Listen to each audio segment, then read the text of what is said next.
The gun trembled in the elevator, its barrel swinging between a crying infant and her teenage mother. Noah Reed had seconds to decide, protect his diabetic son behind him or shield the strangers in front. "Point it at me," he said, stepping forward as sirens wailed through Mercy General Hospital. The choice he made in that cramped metal box would end his life, but begin a legacy that transformed 3 broken souls into an unbreakable family. This is their story. Comment your city below to see how far this journey reaches. The fluorescent lights of Mercy General Hospital's emergency room hummed with their familiar anxious rhythm as veteran nurse Diane Matthews checked her watch for the 3rd time in 10 minutes. 23 years working these halls had given her an almost supernatural ability to sense when trouble was brewing, and tonight that familiar knot was forming in her stomach. It wasn't the usual Saturday night chaos, the bar fights, the overdoses, the car accidents that painted weekend shifts in shades of crisis. No, this was something different, something that made her unconsciously check the emergency exits and count the security guards on duty. "Everything all right, Di?" Dr. Marcus Alvarez asked, noticing her unease as he reviewed charts at the nurses' station. At 38, Alvarez had been running the ER for 5 years, and he'd learned to trust Diane's instincts implicitly. "Just one of those nights, Doc," she replied, her eyes scanning the waiting room through the reinforced glass windows. "Feels like the air before a thunderstorm." Neither of them could have predicted that the storm would arrive in the form of a desperate father carrying his unconscious 4-year-old son through the automatic doors at 11:47 p.m. Noah Reed burst through the entrance like a man possessed, his work boots pounding against the linoleum as he cradled Caleb's limp form against his chest. His flannel shirt was soaked with sweat, despite the November chill, and his eyes, those tired, haunted eyes that had seen too much in 32 years, were wild with a parent's primal fear. "Help him. Please, somebody. Help my son." Noah's voice cracked raw and desperate, cutting through the controlled chaos of the emergency room like a blade. Diane was already moving her training, overriding the chill that ran down her spine. "Trauma Bay 3. She called out, guiding Noah through the maze of curtained areas. "What happened? How long has he been unconscious?" "He's diabetic type 1. Noah gasped, his words tumbling over each other as he laid Caleb on the gurney. "I gave him his insulin at dinner. I swear I did. But he didn't eat much," said his stomach hurt. "I thought he was just being picky. Then I found him on the bathroom floor, and he wouldn't wake up, and I—" "Blood glucose check stat," Dr. Alvarez commanded as he swept into the bay, his hands already reaching for Caleb's wrist to check his pulse. The small boy looked even smaller on the adult-sized bed, his sandy brown hair the same shade as his father's, plastered to his forehead with perspiration. The glucometer beeped 28 millimole DL, dangerously low. "Severe hypoglycemia." Alvarez confirmed, his voice steady and reassuring despite the urgency. "Diane, get me D50 Ivor push. Noah, you did the right thing bringing him in. We're going to take care of him." As the medical team worked with practiced efficiency, Noah stood frozen at the foot of the bed, his large calloused hands that had built houses, fixed cars, held his dying wife 2 years ago, now trembling uselessly at his sides. He watched them insert the IV into Caleb's tiny arm, watched the clear glucose solution flow into his son's veins, watched and prayed to a God he wasn't sure he still believed in. "Daddy." The word was barely a whisper, but it might as well have been a shout for how quickly Noah moved to Caleb's side. "I'm here, buddy. I'm right here." Noah's voice broke as he smoothed his son's hair back, the relief so overwhelming it nearly brought him to his knees. "You scared me, Cal.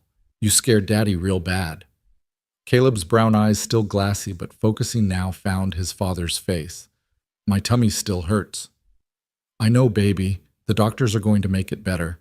You're going to be okay." Noah looked up at Dr. Alvarez, seeking confirmation of his promise. "His blood sugar's rising nicely," Alvarez assured him, checking the monitor. "We'll keep him for observation overnight, run some tests to make sure his insulin regimen is properly calibrated. Kids' needs change as they grow. When did he last see his endocrinologist?" Noah's jaw tightened, shame coloring his weathered features. 6 months ago. I've been meaning to reschedule, but with work and everything. He trailed off, the weight of single parenthood hanging unspoken in the air. Diane touched his shoulder gently. No judgment here, On. You're doing your best. That's all any of us can do. As the immediate crisis passed and Caleb's color returned to normal, the ER settled back into its usual rhythm. Noah pulled an uncomfortable plastic chair close to the bed, prepared for another long night in a hospital, a place that had become far too familiar since Sarah's death. He watched Caleb drift off to sleep, the steady beep of the monitors, a reassuring soundtrack to his vigil. It was nearly 2 a.m. when he heard its soft, muffled sobbing from the next bay over, separated only by a thin curtain. At first he tried to ignore it, respecting the invisible boundaries of hospital privacy. But the crying continued, punctuated by harsh, angry voices that made his protective instincts flare. "You're 17 years old, Ava? 17. You can't possibly think you're capable of raising a baby." The woman's voice was sharp-cultured, dripping with disgust and disappointment. "Your mother's right," a man added, his tone dismissive and cold. "We've arranged everything with the adoption agency. They have a nice couple, waiting doctors, both of them. The baby will have opportunities you could never provide." "She's my daughter," the girl's voice. Ava's voice was young but fierce, raw with postpartum emotion and exhaustion. "I don't care what you've arranged. I'm not giving her up. You'll care when you're trying to finish high school with a screaming infant. You'll care when you can't go to college because you're too busy changing diapers. You'll care when you end up just like every other teenage mother on welfare, no future, no hope." Noah's hands clenched into fists.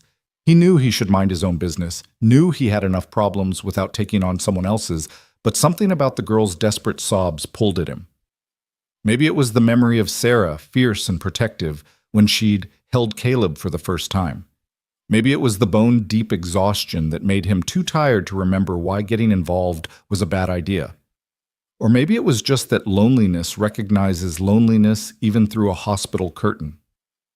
He stood up, checked that Caleb was sleeping soundly, and quietly stepped around the divider. The scene that greeted him was almost exactly what he'd imagined.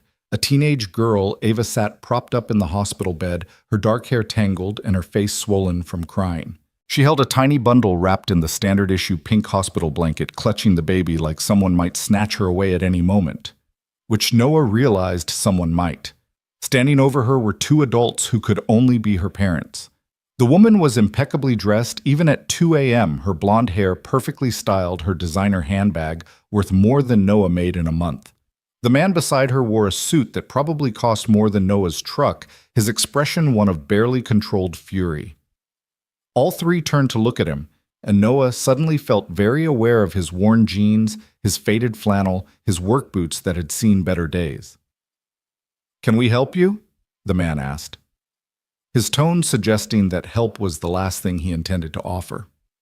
"Sorry to interrupt," Noah said, his voice steady despite the anxiety crawling up his spine. "I couldn't help but overhear. Sounds like you folks are having a tough night." "This is a private family matter," the woman said icily.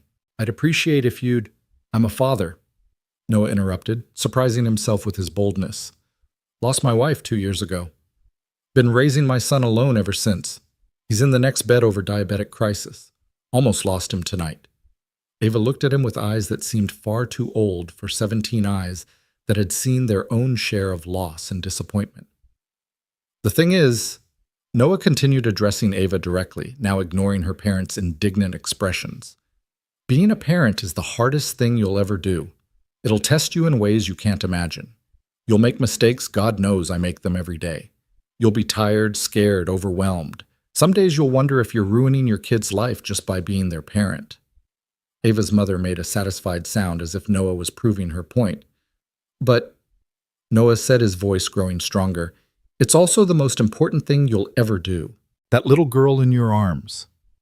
She doesn't care if you're 17, 37. She doesn't care if you have a college degree or a fancy house. All she cares about is that you're her mama. And if you want to be her mama, if you're willing to fight for her, to sacrifice for her, to love her even when it's hard, especially when it's hard, then nobody, and I mean nobody, has the right to tell you different." The room fell silent except for the soft whimper of the baby Grace Noah would later learn her name was. Ava's tears had stopped, and she was looking at him with something like hope dawning in her eyes. "You have no idea what you're talking about," her father said, his voice low and dangerous. "You have no idea who we are, what we can provide for this baby, what kind of life—" "I know what it's like to lose family," Noah said quietly, meeting the man's glare without flinching. "And I know that money can't buy what really matters." Love isn't about what you can provide, it's about showing up every day even when it's hard, especially when it's hard. Mama! Caleb's sleepy voice drifted over from the next bay, and Noah's attention immediately shifted. "I'll be right there, buddy," he called back, then looked at Ava one more time. "Whatever you decide, make sure it's your decision. Nobody else has to live with it but you." He turned to go back to his son, but Ava's voice stopped him. "Wait," she said, her voice small but determined. "What's your name, Noah? Noah Reed." "I'm Ava, Ava Monroe, and this—" She looked down at the bundle in her arms with a fierce protective love that Noah recognized all too well. "This is Grace." "Beautiful name," Noah said, offering her a small smile. "You're going to be a great mom, Ava. Trust your instincts." He returned to Caleb's bedside, aware of the heated discussion continuing next door, but trying not to listen. Caleb reached for his hand and Noah took it, marveling as always at how small and perfect his son's fingers were. "Where's Mama?" Caleb asked, still groggy from his ordeal. The question hit Noah like it always did, a sucker punch to the gut that never got easier no matter how many times he heard it. "Mama's in heaven, remember? But she's watching over you, always." Caleb nodded solemnly, accepting this explanation as he had 100 times before. "The baby was crying," he observed. "Yeah, babies do that sometimes." "We should help," Caleb said with the simple certainty that only a 4-year-old could muster. "Mama would help." Noah's throat tightened. "Sarah would help." Sarah always helped, whether it was bringing soup to sick neighbors or volunteering at the shelter or taking in stray cats, even though Noah was allergic. She'd had a heart too big for her body, and maybe that's why it had given out so young. "Yeah, buddy, Mama would help." The next few hours passed in a blur of blood tests, insulin adjustments, and consultations with the on-call endocrinologist. Noah dozed fitfully in the chair, waking every time Caleb stirred or a nurse came to check his vitals. Around 5 a.m., he heard footsteps storm past their curtained area and caught a glimpse of Ava's parents leaving, their faces set in masks of fury and disappointment. The crying started again shortly after, but this time it was different. Not desperate, but defeated, the sound of someone who had won a battle but wasn't sure they could survive the war. Noah looked at Caleb, who was sleeping peacefully, his blood sugar stable, his color good. The nurse had just been by and said they were looking at a discharge around noon if everything stayed stable. He could sit here for the next 7 hours, or he called softly to Diane, who was passing by with an armload of supplies. "Can you keep an eye on Caleb for a few minutes? I need to—" He gestured toward Ava's bay. Diane gave him a knowing look. She'd probably heard the whole confrontation. "Go ahead, hon. I'll watch your boy." Noah found Ava trying to change Grace's diaper with shaking hands, tears streaming down her face as she fumbled with the adhesive tabs. The baby was crying that high, thin wail that all new parents learn to dread, and Ava looked like she might start wailing herself. "Need a hand?" Noah asked gently. Ava looked up, startled, then nodded, her pride crumbling under the weight of exhaustion and fear. "I don't know what I'm doing. They're right, I can't even change a diaper properly. How am I supposed to—" Hey, oh, Noah said, moving to her side. "First rule of parenting, nobody knows what they're doing. We're all just figuring it out as we go. Here, let me show you a trick." He guided her hands, showing her how to lift Grace's legs gently, how to clean thoroughly, but carefully, how to position the new diaper so it wouldn't leak.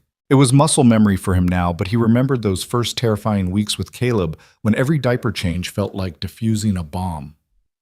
"There," he said, as Grace, now clean and dry, settled into a contented silence.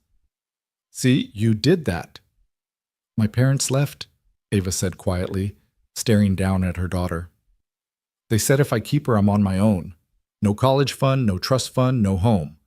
They won't even let me get my things. I have literally nothing except the clothes I'm wearing and whatever the hospital gives me for her."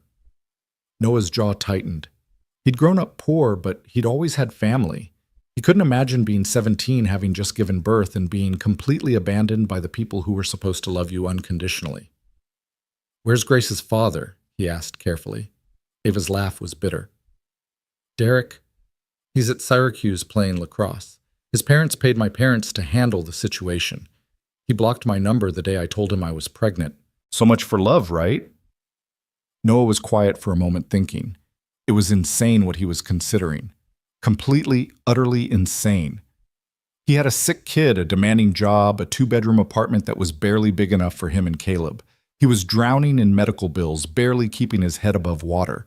The last thing he needed was to get involved in this girl's problems. But he heard Sarah's voice in his head clear as day. "Sometimes the right thing and the easy thing aren't the same thing, Noah. That's when you find out who you really are." "Look," he said slowly, hardly believing the words coming out of his mouth.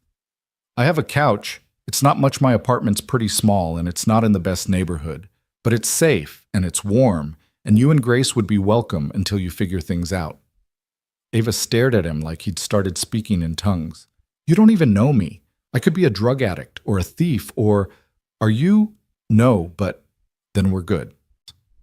Noah pulled out his phone, showing her the lock screen, a picture of him, Sarah, and baby Caleb at the beach, all 3 of them laughing at something off camera. "This was my wife, Sarah. She died of a heart condition 2 years ago. Hypertrophic cardiomyopathy, basically. Her heart was too big, literally and figuratively.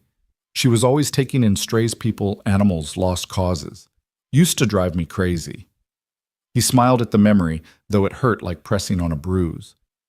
"After she died, I shut down. Focused on just surviving, getting through each day, keeping Caleb healthy and safe. But tonight, hearing you fight for your daughter, seeing you stand up to your parents, even though you had everything to lose, Sarah would have liked you. She would have helped you. And maybe that's why I'm here tonight. Maybe this is her way of telling me it's time to stop just surviving." Ava was crying again, but these tears were different. "Why would you do this for strangers?" "Because someone should have," Noah said simply. "Because you're 17 and alone, and you just had a baby, and that's not right. Because my son could have died tonight, but he didn't, and maybe that means something. Because loneliness is a kind of pain I wouldn't wish on anyone, and I see it in your eyes like a mirror. I don't have any money.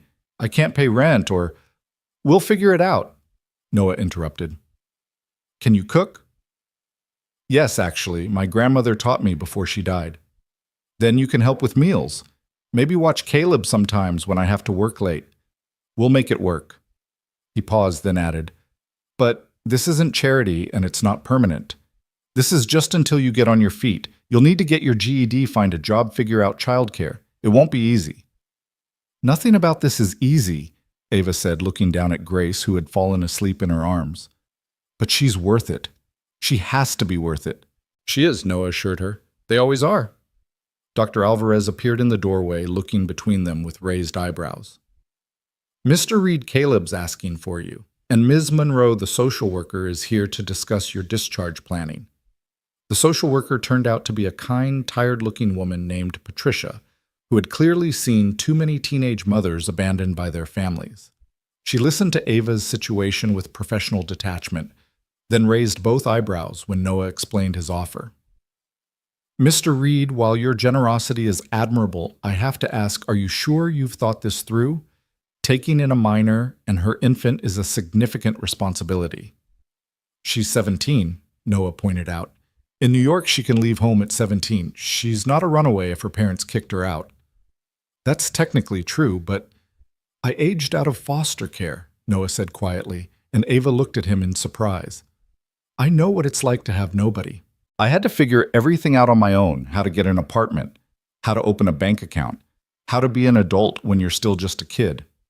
I won't let someone else go through that if I can help." Patricia studied him for a long moment, then turned to Ava. "Is this what you want? To go with Mr. Reed?" Ava looked at Noah, then at Grace, then back at Noah. "It's better than a shelter, right?" "Significantly better," Patricia admitted. "But I'll need to do a home visit, and there will be follow-ups.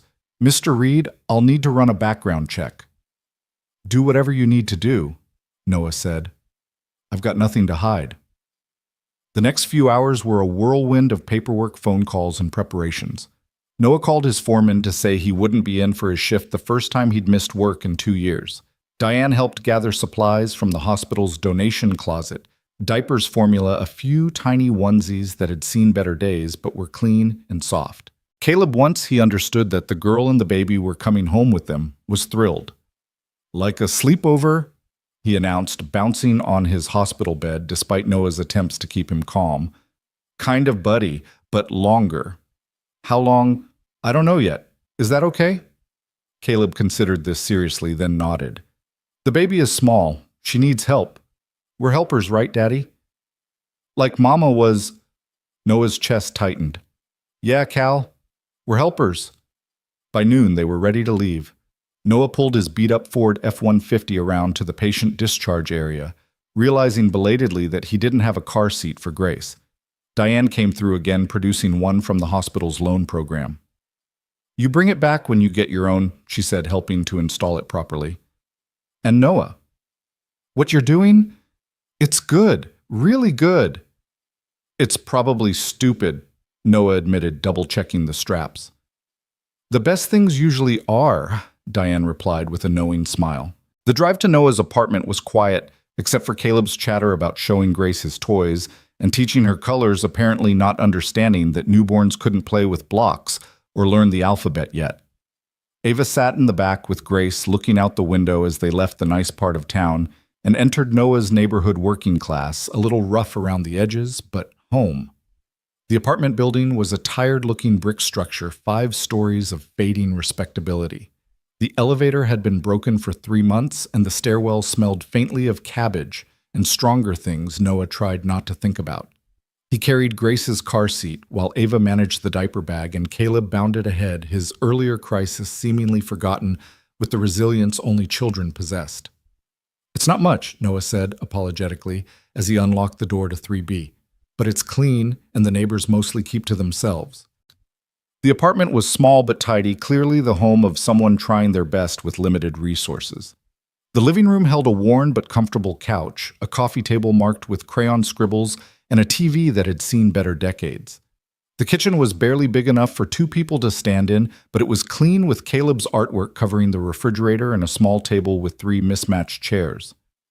"Caleb's room is down the hall," Noah explained, setting down the car seat. "Mine's next to his. Only 1 bathroom, I'm afraid, and the couch pulls out. It's actually pretty comfortable. I've fallen asleep on it plenty of times." Ava looked around and Noah tried to see it through her eyes, the water stain on the ceiling that the landlord kept promising to fix, the radiator that clanged like a ghost in chains, the windows that rattled when the wind blew. It must have been a far cry from wherever she'd grown up. "It's perfect," she said softly, and Noah could tell she meant it. "It's a home." "Daddy, can I show Grace my room?" Caleb asked, already tugging on Ava's hand. "Grace is sleeping, buddy, but you can show Ava." As Caleb gave an enthusiastic tour pointing out every toy and book and treasure, Noah started making up the couch, trying not to think too hard about what he'd just done. He'd invited strangers into his home, into his life, into his son's life. His budget, already stretched thin, would be pushed to breaking. His carefully maintained routine would be shattered. His quiet, predictable existence was about to become anything but. But as he watched Ava smile at Caleb's earnest explanation of why dinosaurs were the best animals, even though they weren't animals anymore, as he saw her hold Grace with a fierce tenderness that reminded him painfully of Sarah, he felt something he hadn't felt in 2 years. Hope. It was terrifying. That first day stretched into evening with the awkward dance of strangers learning to share space. Noah showed Ava where everything was: towels, extra blankets, the temperamental shower handle that needed to be jiggled just right. He made a simple dinner of spaghetti and jarred sauce, apologizing for the humble meal, but Ava ate like she hadn't seen food in days. "My parents had the hospital restrict my meals," she admitted. "Thought if I was hungry enough, I'd give in about the adoption." Noah's hand tightened on his fork, but he kept his voice neutral. "Well, you eat whatever you want here. Growing girl, nursing mother, you need calories." Grace woke up halfway through dinner crying with the particular urgency of a newborn. Ava tried to soothe her, but the baby kept wailing, her little face red with frustration. "She's hungry. Ava said, looking embarrassed. I need to. Go ahead and feed her, Noah said matter-of-factly. We'll give you privacy. Actually, I could use. I'm having trouble getting her to latch properly. The nurses showed me, but Noah remembered those early days with Caleb Sarah crying from frustration and pain as they both learned the dance of breastfeeding. There's a lactation consultant at the hospital. We could call. They charge $200 for a home visit, Ava said quietly. I looked into it. $200 they didn't have. Noah did quick mental math. Rent was due in a week. Caleb needed new insulin. Next week, the electric bill was already overdue. We'll figure it out, he said. There are videos online, and maybe Diane knows someone who could help for less. We'll figure it out. After dinner, while Ava fed Grace in the bedroom, she'd finally gotten the baby to latch after watching several YouTube videos on Noah's phone. Noah gave Caleb his evening insulin shot and checked his blood sugar. The numbers were good, stable, but he made a mental note to call the endocrinologist first thing Monday to discuss adjusting the dosage. Daddy, why is Ava sad? Caleb asked as Noah prepared him for bed. She's not sad, buddy. She's just tired. Having a baby is hard work. But her mommy and daddy aren't helping. That's not right. Caleb's simple morality cut straight to the heart of it. Families are supposed to help. Yeah, they are, but sometimes families are complicated. Our family isn't complicated, Caleb said with certainty. It's just you and me. And that's enough, right? Right. But maybe now it's you and me and Ava and Grace. Noah tucked the blanket around his son, marveling at the child's easy acceptance. Maybe for a little while. Good. Caleb yawned. It's nice not being the smallest. After Caleb fell asleep, Noah returned to the living room to find Ava on the couch, Grace sleeping in her arms, tears streaming down her face. Hey, he said softly, sitting in the armchair across from her. What's wrong? Is she okay? She's perfect, Ava whispered. But I called my best friend, told her where I was. She said her mom won't let her talk to me anymore. Said, I'm a bad influence now. We've been friends since kindergarten. Noah didn't have words for that kind of cruelty, so he just sat with her while she cried, occasionally getting up to fetch tissues or make tea. Grace slept through it all, blissfully unaware of the storm she'd been born into. Tell me about her father, Noah said eventually. You don't have to, but sometimes talking helps. Ava wiped her eyes, adjusting Grace in her arms. Derek Whitman, star athlete honor roll, heading to Syracuse on a full ride. We dated for 8 months. I thought we were in love. God, I was so stupid. When I told him I was pregnant, he said it wasn't his problem. His parents' lawyer sent my parents a check for medical expenses with the understanding that we'd never contact them again. Did you cash it? My parents did. Put it toward the adoption lawyer. When I refused to sign the papers, they said I owed them that money back. Noah's opinion of Ava's parents, already low, somehow managed to sink further. You don't owe them anything. I know that. Logically, I know that. But they're my parents. They're supposed to love me unconditionally, right? That's what parents do. Good parents, yeah. Noah thought of his own childhood bouncing between foster homes, never quite belonging anywhere. But not all parents are good parents. Sometimes the family you choose is better than the family you're born into. They sat in comfortable silence for a while, the only sounds Grace's soft breathing and the rattling radiator. Finally, Ava spoke again. Why did you really offer to help us? And don't say it's what your wife would have done. This is about you. Noah considered the question, looking at the photo of Sarah on the side table. When Sarah died, I thought about ending it all. Not actively, but I thought about it. The only thing that kept me going was Caleb. He needed me. Having someone need you, depend on you, it's a reason to get up in the morning. He paused, choosing his words carefully. These past 2 years, I've been going through the motions. Work, home, take care of Caleb, sleep, repeat. I've been so focused on not falling apart that I forgot what it felt like to actually live. Tonight, when I heard you fighting for Grace, when I saw you choose her even though it cost you everything, it reminded me that there are still things worth fighting for. Still choices that matter. So we're what your rehabilitation project? No, Noah said firmly. You're a 17-year-old girl who needs help, and I'm a 32-year-old man who needs to remember that helping people is what makes us human. It's not charity, it's connection. We both get something out of this. What if I screw up? What if I'm a terrible mother? What if... You will screw up, Noah interrupted. You'll make mistakes every single day. Grace will cry and you won't know why. She'll get sick and you'll panic. You'll feel like you're failing her constantly. Welcome to parenthood. Ava looked at him with those two old eyes. How do you stand it, the fear? You love them more than you fear for them. That's the only way through. Grace stirred, making the small snuffling sounds that preceded crying. Ava stood bouncing gently, the instinctive sway of mothers everywhere. I should try to sleep while she's quiet, she said. Thank you, Noah, for everything.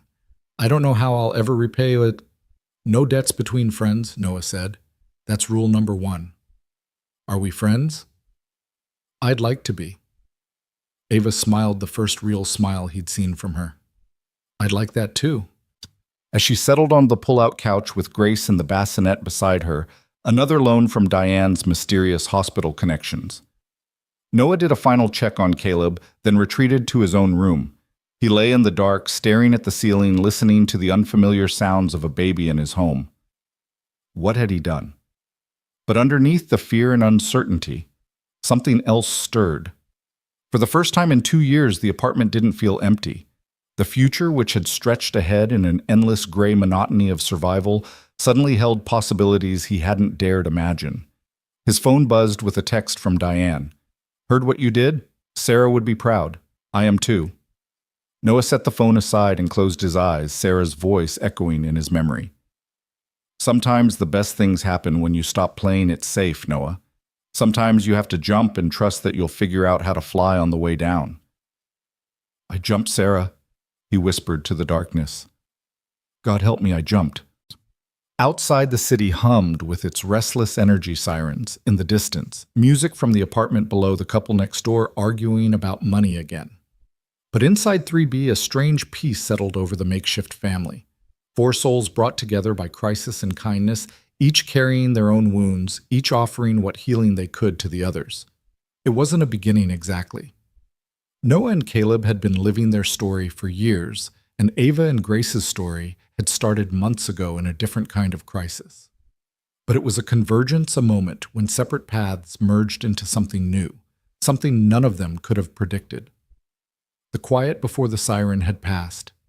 Now came the hard part, learning to live in the aftermath. Learning to build something beautiful from the broken pieces. Learning that sometimes the families we choose are stronger than the ones we're born into. As sleep finally claimed him, Noah's last thought was a prayer not to the God of his childhood, Sunday school, but to Sarah, wherever she was. Help me not screw this up. Help me be enough for all of them. Somewhere in the darkness, a baby cried. A teenage mother sang a lullaby she half remembered from her own childhood. And a 4-year-old boy dreamed of teaching his new sister about dinosaurs. The night stretched on, full of unknown challenges and unimaginable possibilities. This was just the beginning. The morning arrived too soon, heralded by Grace's piercing cry at 4:47 a.m. Noah was already awake, lying in the pre-dawn darkness and listening to Ava's exhausted attempts to soothe her daughter. He'd heard them up at least 3 times during the night, the thin walls of the apartment hiding nothing. When the crying stretched past 15 minutes, he quietly got up and knocked on the living room doorframe. Everything okay? He whispered, finding Ava pacing the small space, Grace wailing against her shoulder. I don't know what's wrong. Ava said, her voice thick with tears and exhaustion. I fed her, changed her, burped her. She just won't stop crying. Noah held out his arms. May I? Ava hesitated for just a moment before transferring the screaming infant. Noah settled Grace against his chest, her tiny body rigid with distress, and began walking in a specific pattern. 3 steps forward, gentle bounce, 2 steps left, slow turn. It was the same dance he'd perfected with Caleb during those endless colicky nights when Sarah had been too weak from her heart condition to help. Sometimes they just need to cry it out, he said softly, maintaining the rhythm. Their nervous systems are still developing. The world is overwhelming. Within minutes, Grace's cries softened to whimpers, then to hiccups, then to silence. She lay against Noah's chest, her tiny fingers curled into his shirt, finally peaceful. How did you do that? Ava asked, wonder and frustration mixing in her voice. Practice, lots and lots of practice. He carefully transferred Grace back to her mother. The trick is staying calm yourself. Babies can sense your stress. It becomes a feedback loop. I don't know if I can do this, Ava admitted, sinking onto the couch with Grace. My parents were right. I'm too young, too stupid. Stop. Noah's voice was firm but kind. You're 17, not stupid. You're sleep-deprived and overwhelmed, which every new parent feels. You know what I did the first week home with Caleb? I called the pediatrician 12 times. 12! The nurse knew my voice by day 3. That earned him a small smile. Really? Really? I was convinced every sound he made meant something was wrong. Turns out babies are just noisy. Who knew?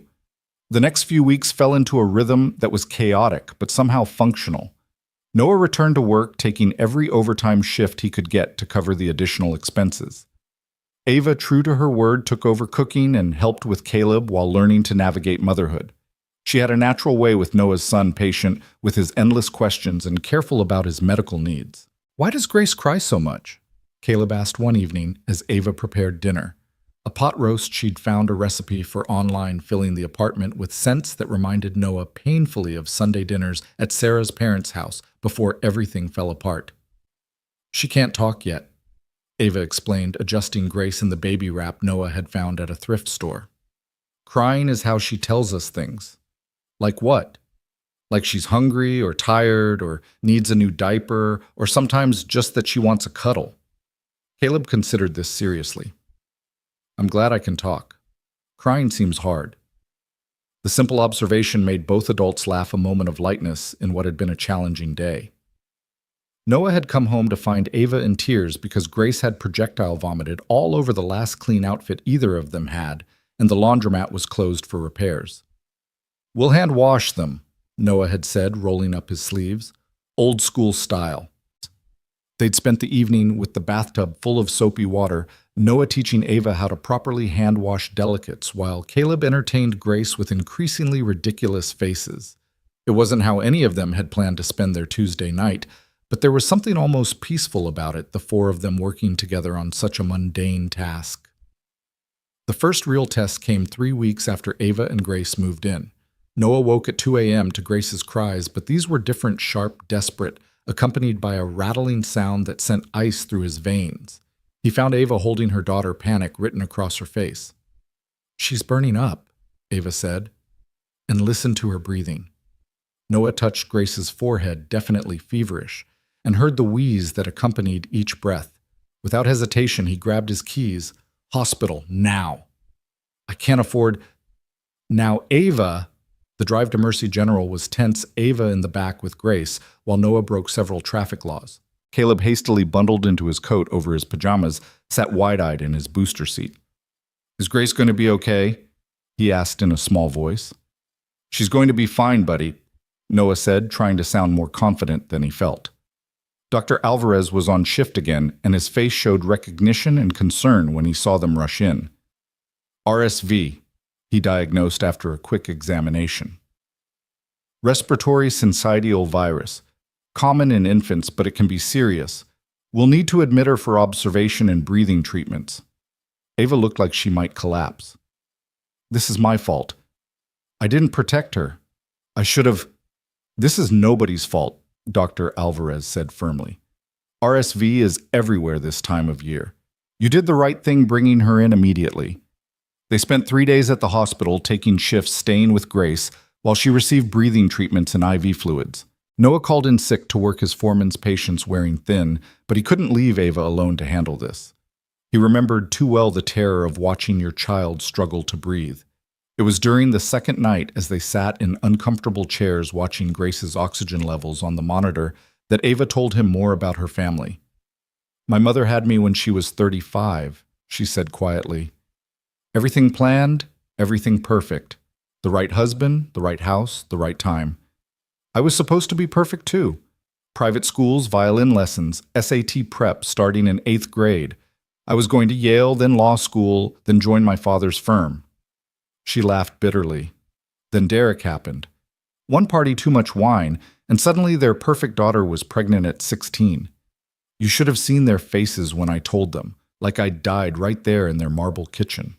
Did they ever consider supporting you? My mother's first words were, "We'll handle this," not "Are you okay?" or "We love you." Just, "We'll handle this."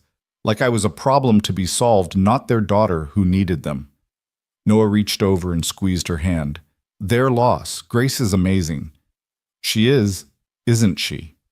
Ava looked at her daughter tiny in the hospital crib, fighting so hard to breathe. I would do anything for her, die for her, kill for her if I had to. That's what makes you a good mother, that fierce love. Is that how you feel about Caleb? Every second of every day, it's terrifying and wonderful and exhausting all at once. On the third day, Grace's breathing improved enough for discharge. The hospital social worker, Patricia, made another appearance checking on their living situation and Ava's well-being. You've taken on a lot, Mr. Reed, she observed, watching Noah help Ava pack up their things while juggling Caleb's needs. We're managing, he said simply. I can see that. Ava, there are programs that might help. WIC for formula and food Medicaid for Grace's medical care. I applied, Ava said, but my parents claimed me on their taxes last year, so there are complications. Patricia's expression hardened.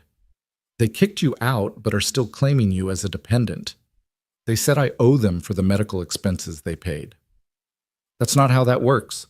I'll help you file the paperwork to get that sorted. No one should profit from abandoning their child.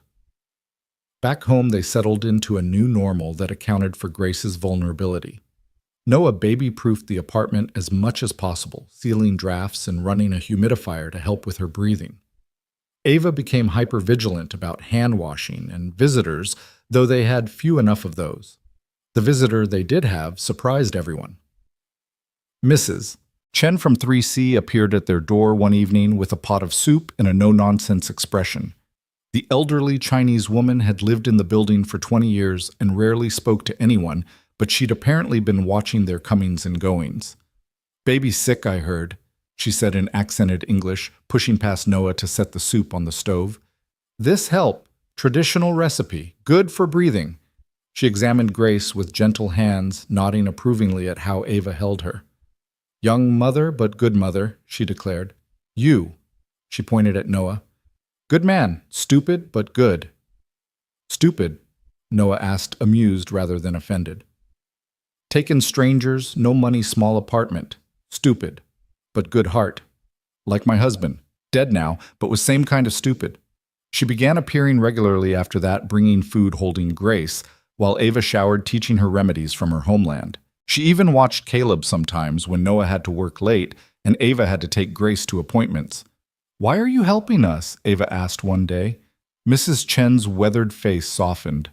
"I came here 40 years ago, pregnant, no English husband, working 3 jobs. Neighbors helped. Now I help. Is the way.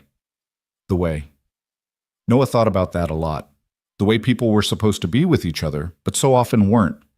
Money remained tight, tighter than ever, with the additional mouths to feed and Grace's medical needs. Noah started selling things: his good watch that Sarah had given him for their anniversary, some tools he could spare his grandfather's coin collection that he'd been saving for Caleb's college fund. "You can't keep doing this," Ava said when she caught him pricing his wedding ring at a pawn shop. "I'm not selling this," he said, closing his fist around the simple gold band. "This is my line. But everything else is just stuff. We need formula and diapers more than I need a watch." Ava bit her lip, then made a decision. "I'm going to call Derek's parents." "Ava, not for me, for Grace. She's their granddaughter, whether they like it or not. They should contribute something." The call did not go well. Noah could hear the man's raised voice from across the room, words like blackmail and restraining order cutting through the air. Ava hung up with shaking hands. "He said if I contact them again, they'll sue for harassment. He said Grace is nothing to them. Nothing." That night, after both children were asleep, Noah found Ava on the couch, staring at nothing. "I need to get a job," she said. "I can't keep taking from you." "You're not taking, you're contributing. The cooking, the cleaning, helping with Caleb. It's not enough. You're drowning Noah, I can see it. The bill's on the counter the way you count every dollar at the grocery store. I'm making your life harder." Noah sat beside her, choosing his words carefully. "You know what my life was before you and Grace work home," Caleb sleep repeat. "Empty. going through the motions. You think you're making my life harder? You're making it worth living. That's not fair to put on me. I'm not putting anything on you. I'm telling you that having you here, having Grace here, it's changed something. Caleb's happier. He loves being a big brother, and I forgot what it felt like to have someone to talk to at the end of the day. Someone who understands how hard it is. We can't be your emotional support system, Noah. That's not healthy. She was right, of course. But knowing something and feeling it were different things. Then what do you want to do? He asked. Because if you want to leave, I won't stop you, but I don't want you to go. I want to get my GED, get a job, pay you back. No paying back. That's not what this is. Then what is it? Noah struggled to find words for something he didn't fully understand himself. It's family. Messy, complicated, chosen family. Ava was quiet for a long moment. Derek's mother said I was ruining Grace's life by keeping her. That I was selfish. Do you believe that? Sometimes, when she's crying and I don't know how to help. When I see other teenage girls going to school, hanging out with friends, being normal, I wonder if I made the right choice. Look at me, Noah said, waiting until she met his eyes. There is no right choice. There's just the choice you make and how you live with it. You chose Grace. Now you choose her every day when you're tired, when you're scared, when you doubt yourself. That's not selfish. That's love. A week later, their fragile stability was shattered when Noah came home to find the door to their apartment ajar, the lock broken. Inside was chaos, furniture, overturned belongings, scattered Caleb's insulin supplies thrown across the floor. Ava sat on the couch, clutching Grace, both of them crying. Mrs. Chen was beside her, holding a bag of frozen peas to a bruise forming on Ava's cheek. What happened? Noah dropped to his knees in front of them, checking them over for injuries. 3 men, Mrs. Chen said grimly. Looking for someone named Marco. Wrong apartment, but they don't care. Push their way in. They kept asking about money, Ava said through her tears. Said Marco owed them. I told them we didn't know any Marco, but they didn't believe me. They went through everything. One of them, he grabbed me, said maybe I could pay Marco's debt another way. Noah's vision went red. Did he? Mrs. Chen hit him with her cane? Ava managed a shaky laugh. You should have seen her, like something out of an action movie. They left after that, but they said they'd be back if Marco didn't pay. Noah pulled out his phone to call the police, but Mrs. Chen stopped him. No police, she said firmly. These men, they dangerous. Police make it worse. You need to leave. Leave. This is our home. Not safe now. They come back. Noah looked around the destroyed apartment at Caleb's drawings torn from the refrigerator at the broken frame holding Sarah's picture. She was right. Even if these men realized they had the wrong apartment, the damage was done. The sense of safety was shattered. Where would we go? Ava asked. I have cousin, Mrs. Chen said. Owns building in Sunset Park. Not fancy, but safe. Good neighborhood, lots of families. I can't afford to move, Noah said. First month, last month, security deposit. I loan you Mrs. Chen said firmly. No argue. You pay back when you can. Mrs. Chen, I can't. You can. You will. For children you will. Noah looked at Caleb's destroyed room, at Grace sleeping fitfully in Ava's arms. Despite the chaos at the insulin supplies, he'd have to carefully check and probably replace. They couldn't stay here. Okay, he said quietly. Okay. The move happened quickly. Friends Noah didn't even know he had emerging to help. His foreman, Gruff Gary, who'd been threatening to fire him, showed up with his pickup truck and his teenage sons. Diane from the hospital appeared with boxes and packing tape. Even Patricia, the social worker, came by with groceries and gift cards from emergency funds. The new apartment was in a different world from their old neighborhood. Sunset Park buzzed with life families in the park, kids playing on stoops, the smell of food from a dozen different cultures. The building was older but well-maintained with a superintendent who actually fixed things and neighbors who smiled in the hallways. It was a 3-bedroom which seemed impossible, but Mrs. Chen's cousin, Mr. Gis. Lou explained, Mrs. Chen, she helped my family long time ago. Now I help her family. We're not her family, Noah protested. Mr. Liu looked at him like he was particularly dense. You her family now, she decides so it is. The extra bedroom changed everything. Ava had privacy, a door she could close, a space that was hers. They set it up as a combination bedroom and study area with a desk they found at a thrift store where she could work on her GED materials. Grace's crib fit perfectly next to Ava's bed, close enough for nighttime feedings, but giving them both better sleep than the living room had allowed. Caleb was thrilled to keep his own room immediately covering the walls with his drawings and dinosaur posters. It's too much, Ava said the first night standing in her doorway. The apartment, the help, everything. I don't deserve— Stop, Noah said. This isn't about deserving. This is about people taking care of each other. Mr. Liu is right, we're family now. All of us, even Mrs. Chen, especially Mrs. Chen. She's something else, Ava laughed. Did you see her hit that guy? He was twice her size. Remind me never to make her angry. They settled into their new life with surprising ease. The neighborhood embraced them, perhaps seeing nothing unusual about a young father, a teenage mother, and their children making a family together. The Korean grandmother next door brought kimchi. The Dominican family upstairs invited them to birthday parties. The white hipster couple across the hall offered baby clothes their toddler had outgrown. Ava threw herself into studying for her GED with fierce determination. Noah would often find her at the kitchen table late at night, Grace sleeping in the wrap against her chest while she worked through math problems. You don't have to push so hard, he told her one night, setting down a cup of tea beside her. Yes, I do, she said without looking up. Every day I don't have this degree is another day I can't provide for Grace properly. You're 17, give yourself time. I don't have time. Grace needs things now. You need help now. She passed the GED on her first try, crying when the results came in. Noah took them all out for pizza to celebrate, even though it wasn't in the budget. Some things were more important than money. The job search was harder. Most places wouldn't hire someone under 18, and those that would wanted availability Ava couldn't provide with a baby. I could watch Grace while you work, Noah offered. You already work 60 hours a week. When would you sleep? The solution came from an unexpected source.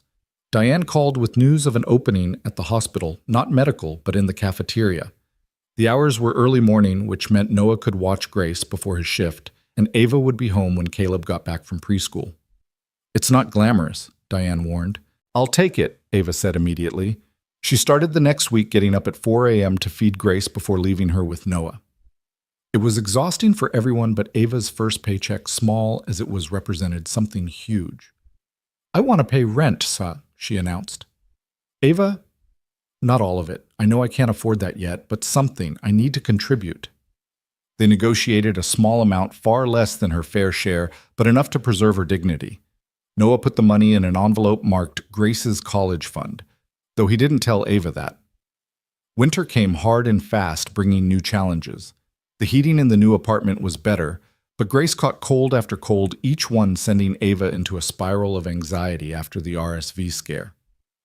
She's okay, Noah assured her during one particularly bad night, Grace coughing that awful barking cough that sounded worse than it was.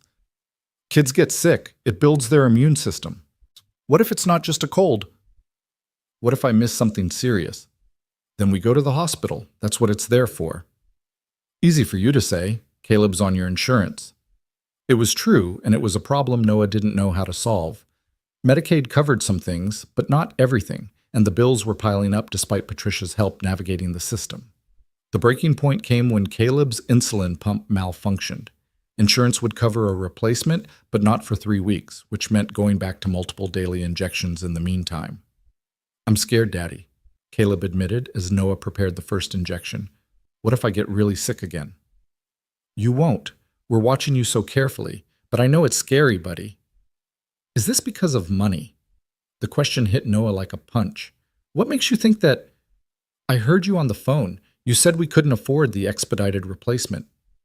Noah set down the syringe and pulled Caleb into his lap. Money is tight, yeah, but we're okay. We have everything we need. Is it because of Ava and Grace, or are they why we don't have money? No, buddy, no. Things have been tight since Mama died. Ava and Grace are family now. We take care of family. Even when it's hard. Especially when it's hard. That night, after both kids were asleep, Noah found Ava packing her things. "What are you doing? Leaving," she said without looking at him. "Caleb needs that pump. You could afford it if we weren't here." Noah grabbed the suitcase from her hands. "Don't you dare." "Noah, no, you don't get to make that choice for us. You don't get to decide what we need or don't need. Your son needs medical equipment, and he'll get it. We'll figure it out. We always do." How do we figure this out? You're already working yourself to death. I see you, Noah. The double shifts, the side jobs. You're exhausted. So are you. Up at 4 a.m., working, studying, taking care of Grace. We're both exhausted. That's what being a parent means. But Caleb loves you and Grace. Leaving would hurt him more than waiting 3 weeks for a pump. Ava sank onto her bed, tears streaming down her face. "I'm making everything worse." Noah sat beside her, careful to maintain appropriate distance. "You want to know what would be worse? Going back to that empty apartment, just me and Caleb existing instead of living. You and Grace, you've made us a family again. That's worth more than any amount of money. Your wife would have handled this better. Sarah would have loved you," Noah said softly. "She would have admired your strength, your determination.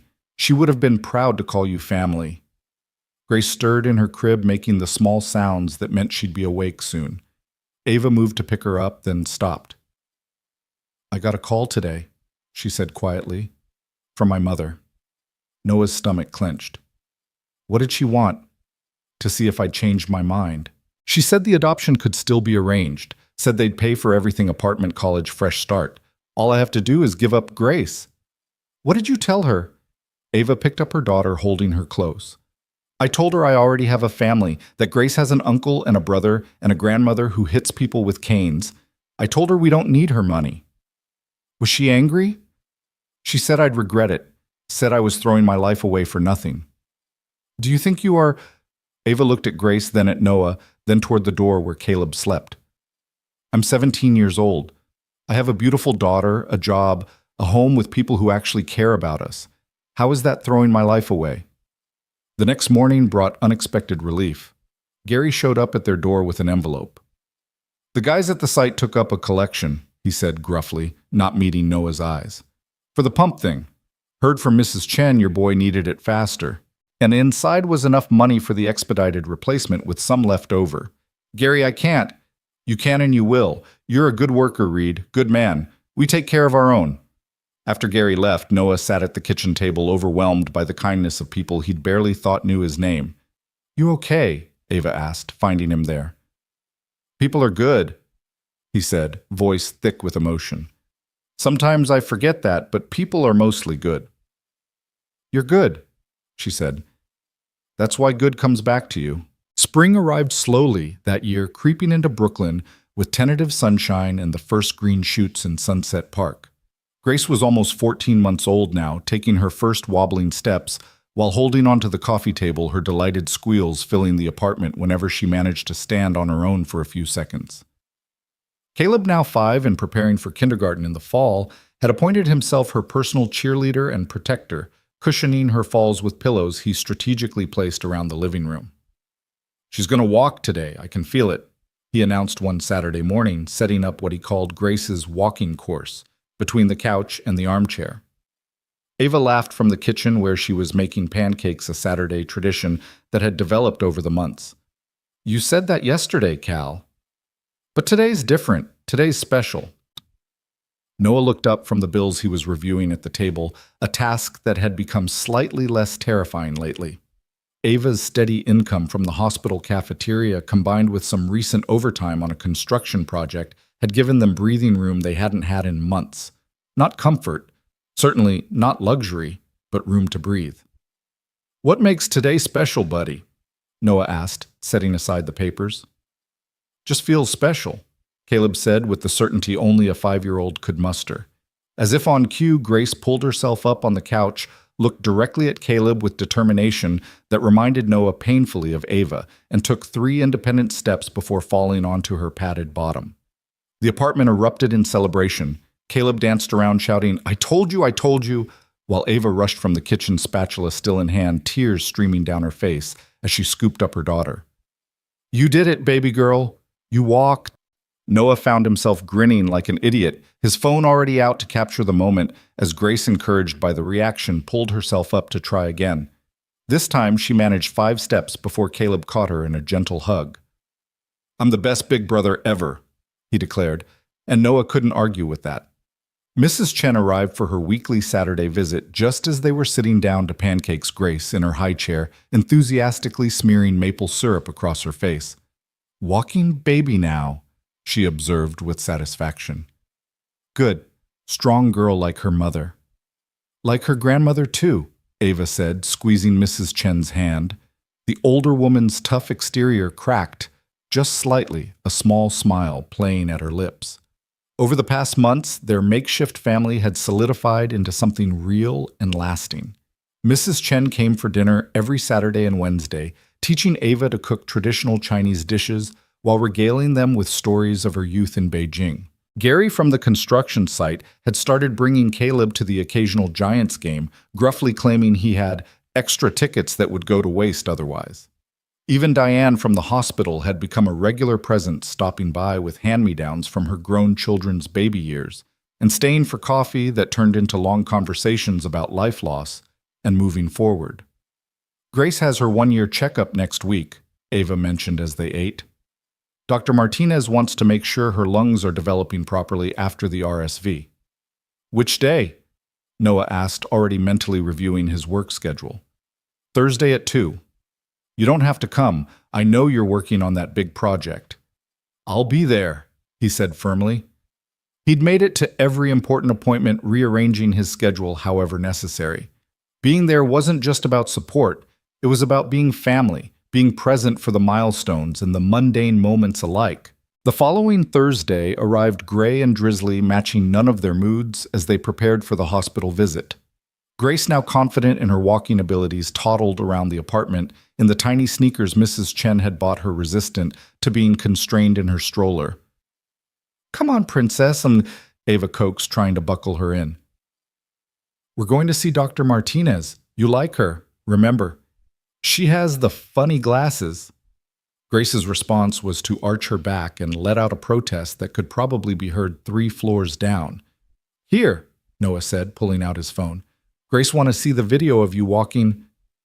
Instantly distracted, Grace settled into the stroller, mesmerized by watching herself on the screen. Ava shot him a grateful look. "You're getting good at this," she said. "Learning from the best," he replied, meaning it. Watching Ava with Grace over the past year had taught him things about parenting. He'd never learned with Caleb, perhaps because he'd been too deep in grief to really see before. Caleb was at preschool, the Norman Thomas Day School, having accepted him on a partial scholarship that Patricia had helped them apply for. It was a good school with understanding teachers who knew how to handle his diabetes management, and Caleb loved it with the passionate intensity he brought to everything. The ride to Mercy General was familiar now. The subway route memorized the rhythm of the city, something Grace found soothing rather than overwhelming. She babbled happily in her stroller, pointing at dogs and pigeons with equal enthusiasm, while Ava and Noah discussed the mundane logistics that made up their shared life. "I picked up an extra shift on Sunday," Ava mentioned. "Time and a half for the holiday weekend." "I can take the kids to the park," Noah offered. "Maybe pack a picnic if the weather's good." "Caleb would love that. He's been asking about flying his kite." They moved through these conversations with the ease of people who had learned each other's rhythms, who had figured out how to be partners in the strange family they'd created. Not romantic partners that line had never been crossed, both of them too aware of the complications it would bring, too protective of what they'd built to risk it on something that might not work, but partners nonetheless in all the ways that mattered for raising their children. Mercy General's pediatric wing had been renovated since their last visit, the walls now covered with bright murals of underwater scenes that Grace found fascinating. She pressed her face against the glass of the new aquarium in the waiting room, laughing at the fish, while Ava filled out paperwork. "Insurance?" the receptionist asked. "Medicaid." Ava replied, no longer ashamed of it. She was 18 now, legally an adult, working full-time raising her daughter. She had nothing to be ashamed of. The checkup went smoothly. Dr. Martinez, a warm woman in her 50s with the promised funny glasses cat-eye frames with tiny rhinestones, pronounced, Grace perfectly healthy, her lungs clear, her development on track. She's small for her age, but that's genetic, not nutritional, she assured Ava. You're doing everything right. Hear that? Noah said to Ava as they prepared to leave. Everything right. Ava blushed slightly, but smiled, gathering Grace, who was trying to grab the stethoscope from Dr. Martinez's neck. They were heading toward the elevator when it happened, the moment that would change everything, the fulcrum on which their future would pivot. The pediatric wing's elevator was older, slower, requiring a key card that the nurse at the desk provided. They entered with Grace in Ava's arms, Noah pressing the button for the lobby. Just as the doors were closing, a man slipped in, breathing hard, carrying a black duffel bag that he clutched against his chest. Noah's instincts, honed by years of construction sites and rough neighborhoods, immediately went on alert.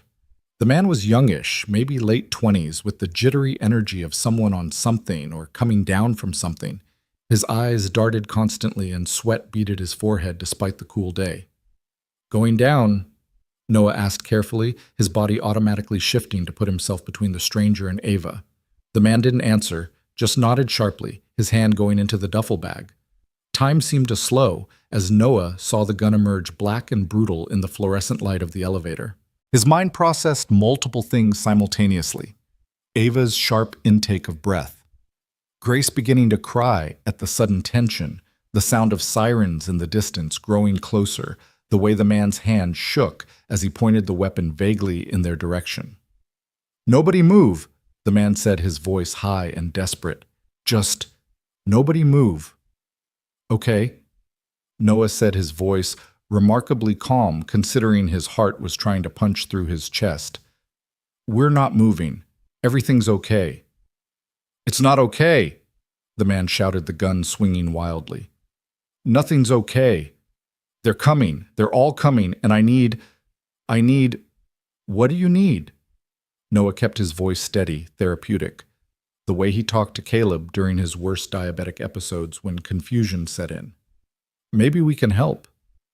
"The pharmacy," the man said, and suddenly it all made sense. The hospital had been in the news recently for tightening security around their pharmaceutical supplies after a series of thefts. This man had probably tried to rob the pharmacy, failed, and was now trapped in an elevator with innocent bystanders. "Okay," Noah said. "The pharmacy. You needed medicine." "They wouldn't give it to me," the man said, and now Noah could see tears mixing with the sweat on his face. "My girl, she's sick. She needs..." They said without insurance, without money. $2,000 for medicine. $2,000. Grace's crying had escalated to full wails now, the sound sharp and distressing in the confined space. The gun swung toward the sound and Noah's blood turned to ice. "Please," Ava said, her voice shaking as she turned to shield Grace with her body. "She's just a baby. She's scared." "Shut her up," the man shouted. The gun now pointed directly at them. "Shut her up or I'll..." That's when the elevator lurched to a stop between floors. The emergency system had been activated, Noah realized. The police were here following protocol for an active threat in the hospital. The man panicked, slamming his fist against the elevator buttons, the gun waving erratically. An alarm began to sound high and piercing, making Grace scream even louder. "They trapped me," the man said, his voice breaking. "They trapped me, and now... The gun steadied, pointed directly at Grace and Ava. Noah didn't think. There was no conscious decision, no moment of weighing options or considering consequences. There was only the fundamental truth that had governed his life since Sarah died, intensified beyond measure since Ava and Grace had entered it: protect the family.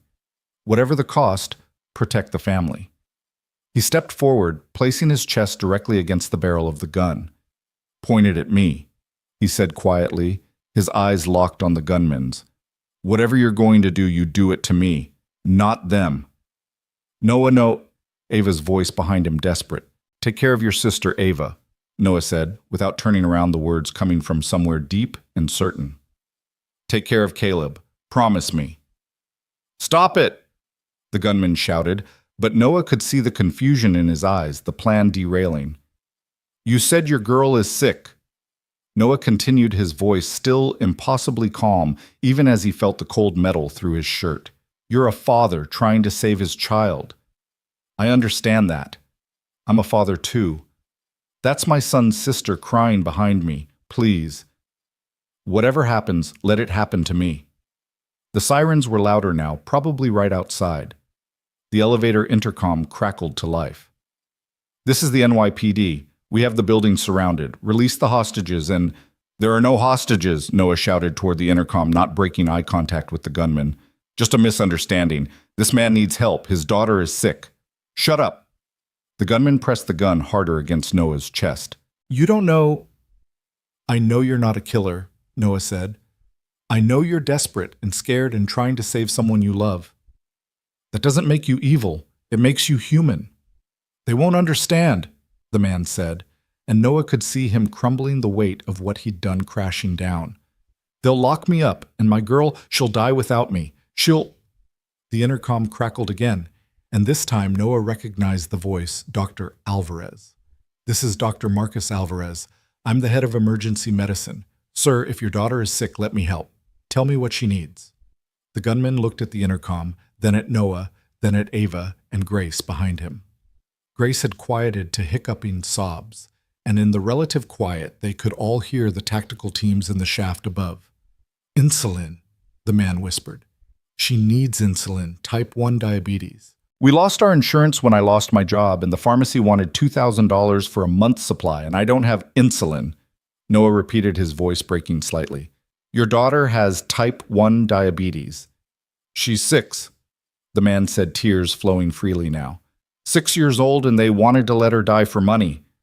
Noah thought of Caleb, of the night spent monitoring blood sugar, of the terrifying hospital visits, of the insulin that kept his son alive, and that, yes, cost more than it should, more than any parent should have to pay. My son has it too, Noah said softly. Type 1. He's 5. The gun wavered. Dr. Alvarez, Noah called out, not looking away from the gunman. This man's daughter needs insulin. Can the hospital— We'll provide it. Alvarez's voice came immediately. A full month's supply, no questions asked. Sir, I give you my word as a physician. Put down the gun and we'll help your daughter. They'll arrest me, the man said. I'll go to prison and she'll be alone. You'll get a lawyer, Noah said. A good one. Extenuating circumstances. But only if nobody gets hurt. Only if this ends now. The man looked at him for a long moment, then at Ava and Grace, then at the gun in his hand, as if seeing it for the first time. I'm sorry, he whispered. I'm so sorry. I couldn't watch her die.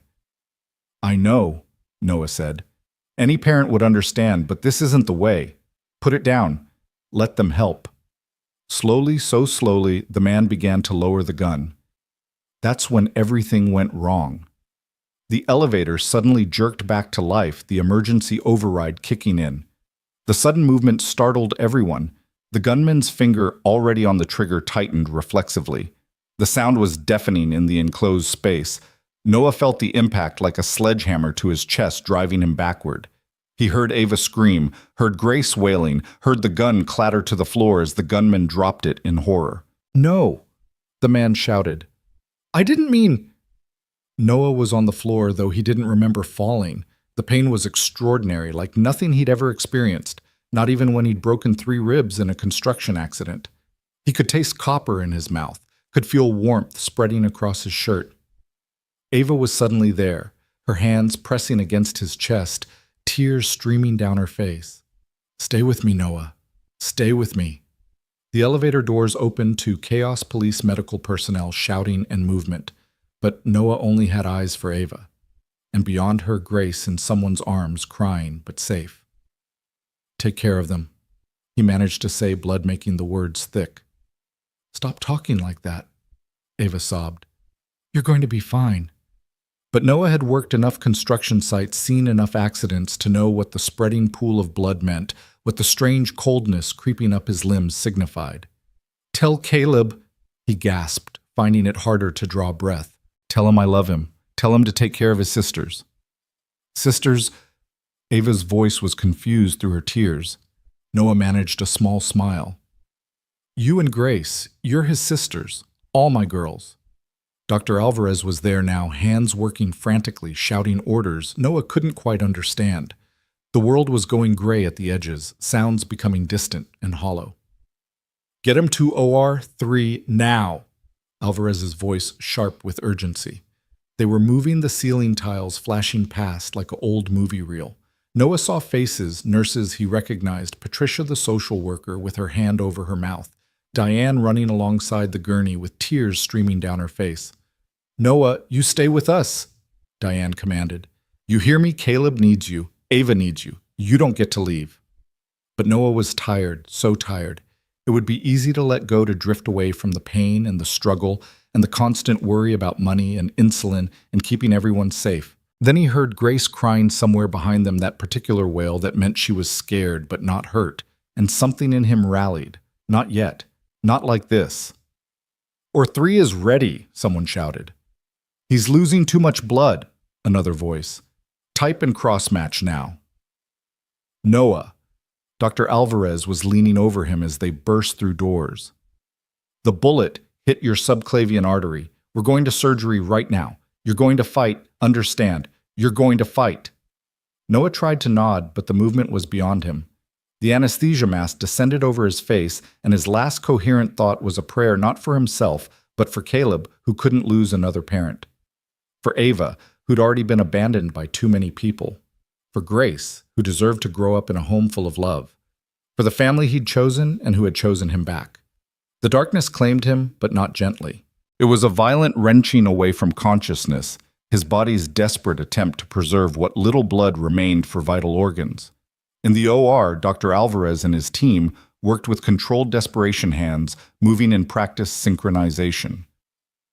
"Clamp!" Alvarez called out, his voice steady despite the sweat beading on his forehead. "I need better visualization. There's too much blood." "Pressure's dropping," the anesthesiologist reported. 70/40. "Push another 2 units, Alvarez ordered, his hands working inside Noah's chest cavity. "Come on, Noah, don't you dare give up." In the waiting room, Ava sat in a plastic chair with Grace in her lap, both of them covered in Noah's blood. Someone she didn't know who had brought her a blanket, but she couldn't stop shaking. Mrs. Chen sat beside her, having appeared within minutes of the news, spreading her weathered hand, gripping Ava's with surprising strength. "He's strong," Mrs. Chen said firmly. "Stupid but strong.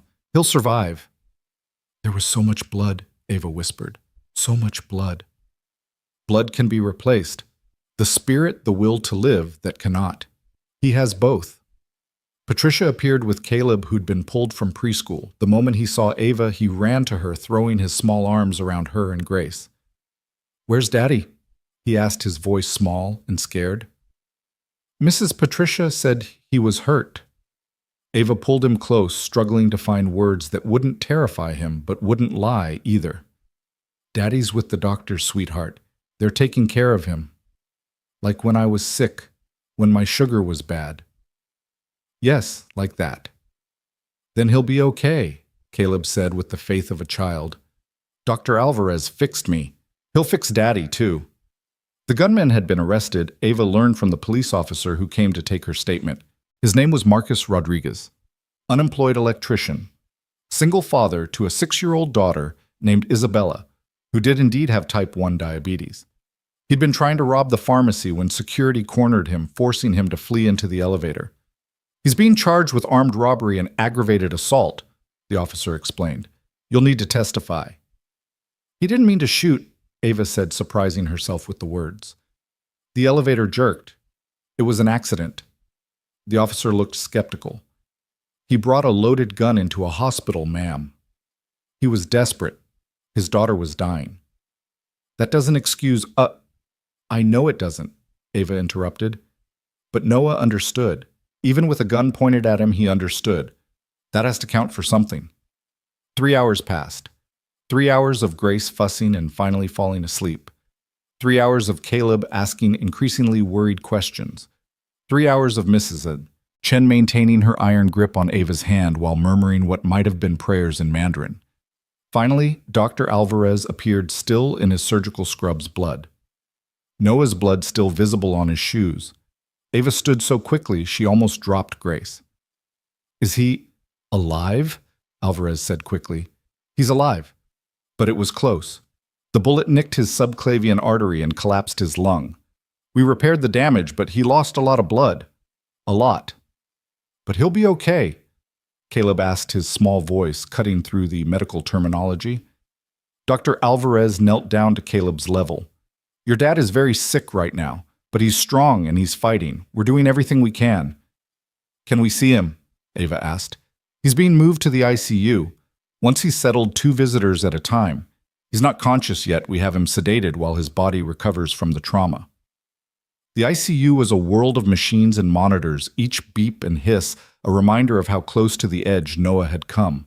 He looked small in the hospital bed, pale and still, in a way that seemed fundamentally wrong for someone usually so vital, so present. Ava approached slowly, Caleb's hand in hers. Grace was with Mrs. Chen in the waiting room, the elderly woman insisting Ava needed this time without distraction. Daddy, Caleb whispered, reaching for Noah's hand, careful of the IV lines. He's sleeping, baby, Ava explained. The medicine is helping him heal. Should I tell him about Grace walking? Maybe he forgot, and he'll want to know. Ava's eyes filled with tears. Yes, tell him. So Caleb did, his young voice filling the sterile room with stories about Grace's first steps about the pancakes that morning that felt like a lifetime ago, about the picture he'd drawn at school that he couldn't wait to show his daddy. And Ava's here too, Caleb added. She's crying but trying not to. She does that sometimes, but it's okay, right, Daddy? Crying is okay when you're sad or scared. Ava was openly weeping now, sinking into the chair beside Noah's bed. I'm sorry, she whispered when Caleb went to the bathroom. I'm so sorry. This is my fault. If you hadn't taken us in, if you hadn't been in that elevator with us... Stop. The word was barely a breath, but it made Ava's head snap up. Noah's eyes were open just barely, but they were focused on her. Noah... She grabbed his hand, careful of his injuries. Don't try to talk. I'll get the doctor. Not your fault. He managed each word, clearly costing him. You almost died protecting us. Would do it again. His fingers squeezed hers weakly. Family protects family. Dr. Alvarez arrived quickly, checking monitors and adjusting medications. Welcome back, he said to Noah. You gave us quite a scare. The man, Noah whispered. His daughter. Alvarez looked surprised. You were shot, and you're asking about the shooter's child. Diabetic? Needs insulin. The hospital is providing her medication, Alvarez assured him, and there's a fund being set up. Apparently your story is already on the news. People are donating. Noah managed a small smile before the pain medication pulled him back under. Over the next days, Noah drifted in and out of consciousness. Each time he woke, someone was there, Ava reading to him from the newspaper, Caleb showing him drawings, Mrs. Chen forcing him to sip her mysterious healing broths that the nurses definitely hadn't approved, but turned a blind eye to Diane, keeping him updated on hospital gossip. Gary and the construction crew stopping by after their shifts. On the 3rd day, he woke to find Ava asleep in the chair beside his bed. Grace on her lap, both of them covered by his hospital blanket. The tenderness of the scene made his chest ache in a way that had nothing to do with his injuries. They haven't left, Diane said softly from the doorway. Ava's been here round the clock. We've been taking shifts with Caleb, but she won't go home. This is home, Noah said, his voice stronger now. Wherever we're all together, that's home, Diane smiled. Sarah would have loved this.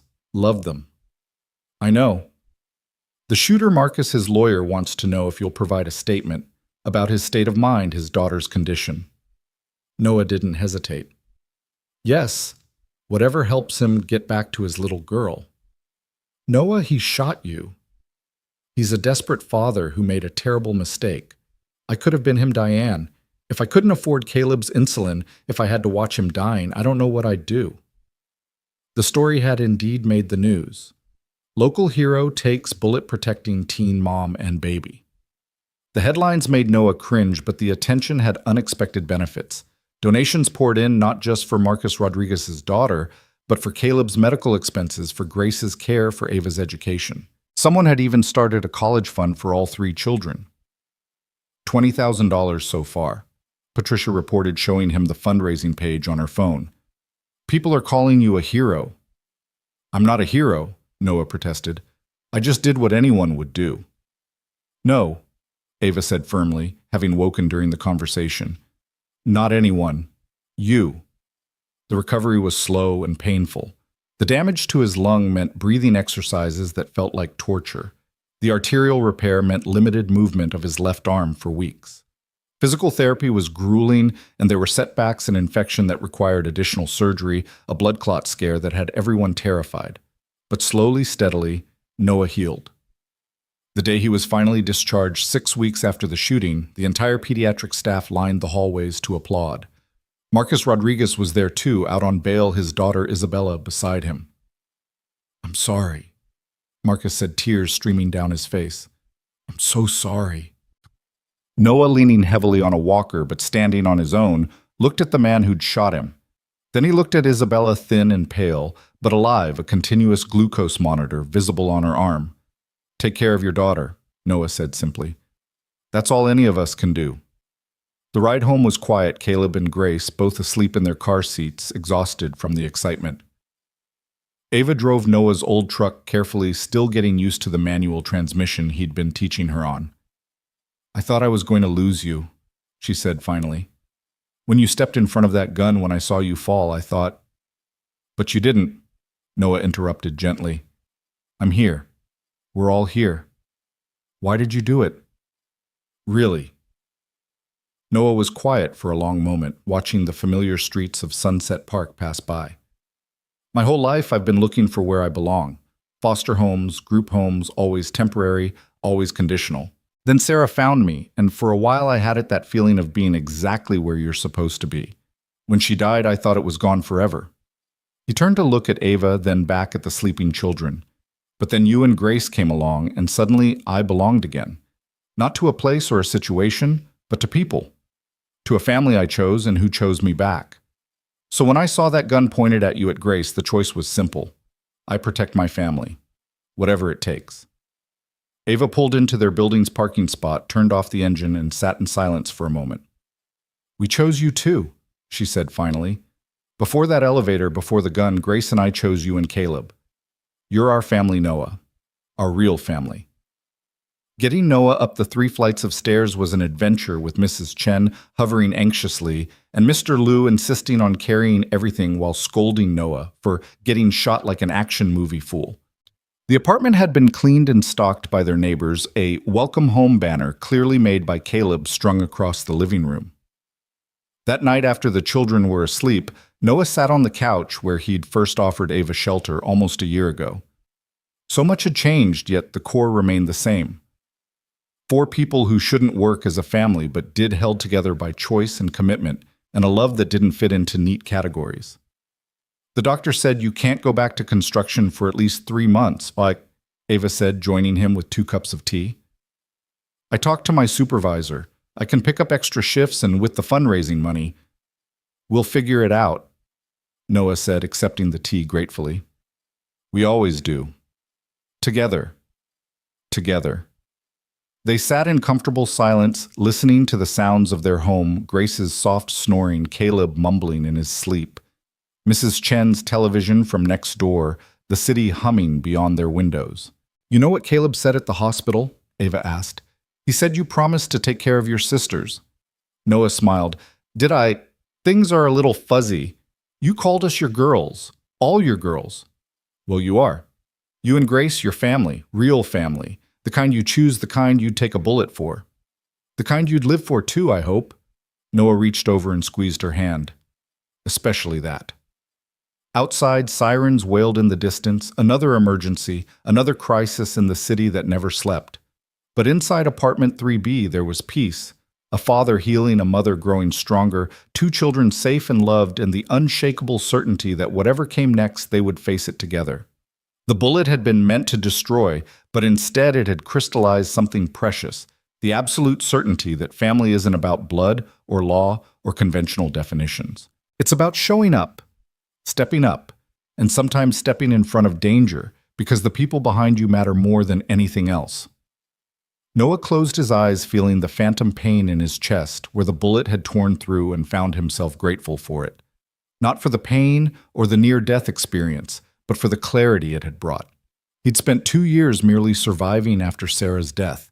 The shooting had reminded him what it meant to truly live, to have someone worth dying for, and more importantly, worth living for. The rehabilitation process consumed the rest of summer each day, a small battle against the limitations of Noah's damaged body.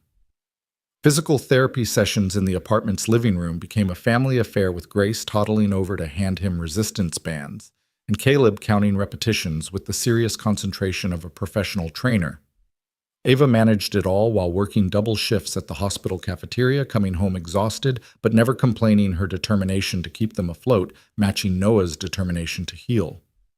15 more, Daddy, Caleb announced one August morning, holding the timer app on Ava's phone. You can do it. Noah's left arm trembled as he lifted the lightweight, the movement pulling at scar tissue that still felt like fire beneath his skin. Sweat dripped down his face, but he completed the repetitions, unwilling to disappoint his son's faith in him. Good job, Grace said clearly, her vocabulary expanding daily now that she was approaching 18 months. She clapped her tiny hands, then toddled over to pat Noah's knee. Daddy's strong. The words stopped everyone. Grace had never called him that before. She'd barely been speaking when the shooting happened, and since then she'd called him No-No, her baby version of Noah. But now, with the simple certainty of a toddler who knew exactly who belonged to whom, she'd claimed him. Ava's eyes met Noah's across the room, both of them recognizing the moment for what it was, another invisible thread binding their patchwork family tighter together. That's right, Princess, Noah managed through the lump in his throat. Daddy's getting strong for you. The insurance settlement from the hospital's liability coverage had finally come through, enough to cover Noah's medical bills and provide a cushion for the months he couldn't work. Gary had kept his position open at the construction company, but everyone knew Noah wouldn't be ready for that kind of physical labor for months yet, if ever. The damage to his lung and shoulder meant his days of heavy lifting might be permanently behind him. I've been thinking, Ava said that evening after the kids were asleep. She sat at the kitchen table with a notebook, pages covered with calculations and plans. About the future. Noah eased himself into the chair across from her, still moving carefully. What kind of thinking? I want to go to nursing school. The words came out in a rush, as if she'd been holding them back for weeks. I've been taking online prerequisites when Grace naps, and my supervisor says the hospital has a program where they'll pay for school if you commit to working there after graduation. Ava, that's amazing. But it would mean 3 years of school crazy hours clinicals. I'd need help with Grace more than I already ask for. And I know you're still recovering and it's too much to ask. Yes, Noah interrupted. I haven't even explained the whole plan. Yes, he repeated. Whatever you need, yes. Ava's eyes filled with tears. You don't even know what you're agreeing to. I'm agreeing to supporting your dreams the way you've supported us through all of this. I'm agreeing to being your family, Ava. That's what we do. The plan was ambitious but doable. Ava would start with evening classes while maintaining her day shifts at the hospital. Noah, once he was cleared for light activity, would take on childcare duties and explore vocational rehabilitation programs that Patricia had found maybe teaching construction skills at the technical college, or consulting on building projects that didn't require physical labor. We're really doing this, Ava said wonderingly. Building an actual future. Did you think we weren't? She was quiet for a moment. Part of me kept waiting for you to realize we were too much trouble, that taking us in was a mistake. Ava. Noah reached across the table, taking her hand. The only mistake would have been letting you leave. You and Grace, you saved us just as much as we saved you. Caleb and I were just existing before. Now we're living. September brought new challenges and unexpected revelations. Caleb started kindergarten at PS 172, proudly wearing his dinosaur backpack and carrying his medical alert bracelet that listed his conditions and emergency contacts. The first day, Noah and Ava both walked him to school, Grace in her stroller looking like any other family in the crowd of parents and children. You'll be good, right? Caleb asked Noah seriously at the classroom door. You'll take your medicine and do your exercises. I promise, buddy. And you'll pick me up, both of you. We'll be here, Ava assured him, smoothing his hair. All of us. Watching Caleb walk into that classroom so small but so brave, Noah felt a fierce pride mixed with terror. The world was big and dangerous. He had the scars to prove it, but you couldn't protect them from everything. You could only give them the tools to face it. That afternoon, while Grace napped, Noah received an unexpected phone call. It was Marcus Rodriguez's public defender asking if Noah would testify at Marcus's sentencing hearing. He's pled guilty to lesser charges, the lawyer explained, but the judge wants to hear from the victim before sentencing. Your testimony could make the difference between prison time and alternative sentencing. Noah didn't hesitate. When? Next Thursday. But Mr. Reed, I should warn you, the prosecution wants significant jail time. Your testimony might not be enough. I'll be there. Ava found him sitting on the couch afterwards, staring at nothing. What's wrong? Marcus Rodriguez's sentencing is next week. They want me to testify. You're going to help him. It wasn't a question. His daughter needs him. Isabella needs her father. He shot you, Noah. He could have killed you. He almost did kill you. But he didn't mean to, and even if he had... Noah paused, choosing his words carefully. I've been thinking about that day a lot. About how quickly everything can change, how one moment of desperation can destroy everything. He's not a bad man, Ava. He's a father who made a terrible decision in an impossible situation. You're too forgiving. Maybe. Or maybe I just understand that grace isn't something you deserve. It's something you're given. Someone gave us grace when we needed it. Mrs. Chen, Gary, Diane, Mr. Liu. They didn't have to help us, but they did. Now it's my turn to pass it on. The courthouse was imposing, all marble and mahogany, designed to intimidate. Noah wore his only suit, the one he'd bought for Sarah's funeral, now hanging loose on his frame after months of recovery. Ava had wanted to come, but someone needed to watch the kids, and Noah had insisted this was something he needed to do alone. Marcus Rodriguez looked smaller than Noah remembered, diminished by months of house arrest and the weight of what he'd done. His daughter wasn't there, she was in school where she belonged, but her presence was felt in every word of his lawyer's opening statement. When Noah was called to testify, the prosecution attorney approached him with barely concealed frustration. Mr. Reed, you were shot in the chest by the defendant, correct? Yes. You nearly died. Yes. You spent 6 weeks in the hospital and are still recovering from your injuries. That's correct. And yet you're here to speak on behalf of the man who shot you. Noah looked directly at Marcus, who had tears streaming down his face. I'm here to speak about a father who was watching his child die because he couldn't afford medication that should be a human right, not a luxury. I'm here to talk about a system that failed both of us, him and me, and about the grace we need to show each other when systems fail. The prosecutor looked disgusted. He brought a loaded weapon into a hospital full of children, Mr. Reed. And I would have done the same thing, Noah said quietly, causing a murmur through the courtroom.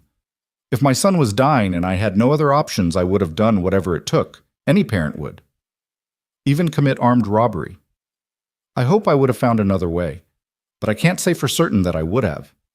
Desperation makes us do things we never thought we were capable of. Mr. Rodriguez made a terrible mistake, but it came from love, not malice. His daughter needs him. She's already lost her mother to cancer.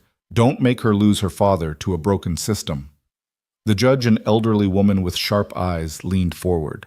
Mr. Reed, you're asking this court to show leniency to a man who could have killed you, who could have killed a teenage mother and her infant. I'm asking the court to recognize that justice without mercy isn't justice at all. Mr. Rodriguez needs help, not prison. His daughter needs her father, and maybe your honor. We need to ask ourselves why a parent in one of the richest countries in the world has to choose between breaking the law and watching their child die. Noah's testimony caused a stir in the media. The story of the victim advocating for his shooter went viral, reigniting debates about healthcare, desperation, and forgiveness. But Noah avoided the interviews and attention, focusing instead on his family and recovery. The day the verdict came down, 2 years probation, community service, and mandatory counseling instead of prison time, Marcus called Noah personally. "I don't know how to thank you," he said, voice thick with emotion. "Take care of Isabella. Be the father she needs. That's thanks enough. The fundraiser people set up, there's enough for her insulin for 2 years now, and I got a job construction with Mr. Gary's crew. He says you recommended me." Noah smiled. Gary had mentioned needing another hand, and Noah had made a suggestion. "Just show up and work hard. Gary's tough but fair." "I will. I promise. And Mr. Reed, every day I'll try to be worthy of the second chance you gave me." October arrived with its crisp mornings and earlier sunsets, and with it came a milestone, Noah's final surgical follow-up. Dr. Alvarez examined the scars, reviewed the x-rays, and ran Noah through a series of physical tests. "Remarkable recovery," he pronounced. "You'll have limitations, heavy lifting is probably out permanently, and you'll likely feel weather changes in that shoulder for the rest of your life. But considering where you were 6 months ago, I'm alive," Noah finished. "That's what matters. More than alive. You're thriving. That family of yours is good medicine. The best." Alvarez hesitated, then said, "There's something else. The hospital board has been discussing your case. The publicity, your advocacy for Mr. Rodriguez, the way you've handled everything, they want to offer you something. I don't want money set. Not money. A job. Community liaison for the hospital's new financial assistance program, helping families navigate the system when they can't afford care. It's part-time, initially flexible hours, and it comes with full benefits for you and your dependents." Noah stared at him. "I don't have a degree. I barely finished high school." "You have something better, lived experience. You understand what these families are going through because you've been there. The board thinks you could make a real difference. Can I think about it?" "Of course. But Noah, don't think too long. This kind of opportunity doesn't come around often." That evening, Noah presented the offer to his family over dinner, Ava's homemade lasagna, a recipe she'd perfected over months of practice. "You should take it," Ava said immediately. "It's perfect for you." "But construction nearly killed you even before you got shot," she pointed out. "This would be helping people using your experience to make things better for families like ours." "Like Mr. Marcus," Caleb added, understanding more than a 5-year-old should. "So kids don't lose their daddies." Even Grace seemed to have an opinion, banging her spoon on her high chair and shouting, "Yes, yes, yes. Looks like it's unanimous." Noah laughed. "We haven't voted yet," Mrs. Chen said from her spot at the table she'd taken to joining them for dinner most nights now. "But my vote is yes. You have good heart. Should use it." The transition wasn't easy. Noah had to learn medical terminology, insurance protocols, assistance program requirements. But every family he helped, every parent who cried with relief, when he found a way to get their child's medication covered, every tragedy, averted it all, confirmed he'd made the right choice. Ava started her nursing prerequisites, studying late into the night while Noah quizzed her on anatomy and physiology. They developed a routine, Noah handling bedtime while Ava studied, then Ava taking early mornings so Noah could prepare for his day at the hospital. It was exhausting, but purposeful. Each sacrifice an investment in their shared future.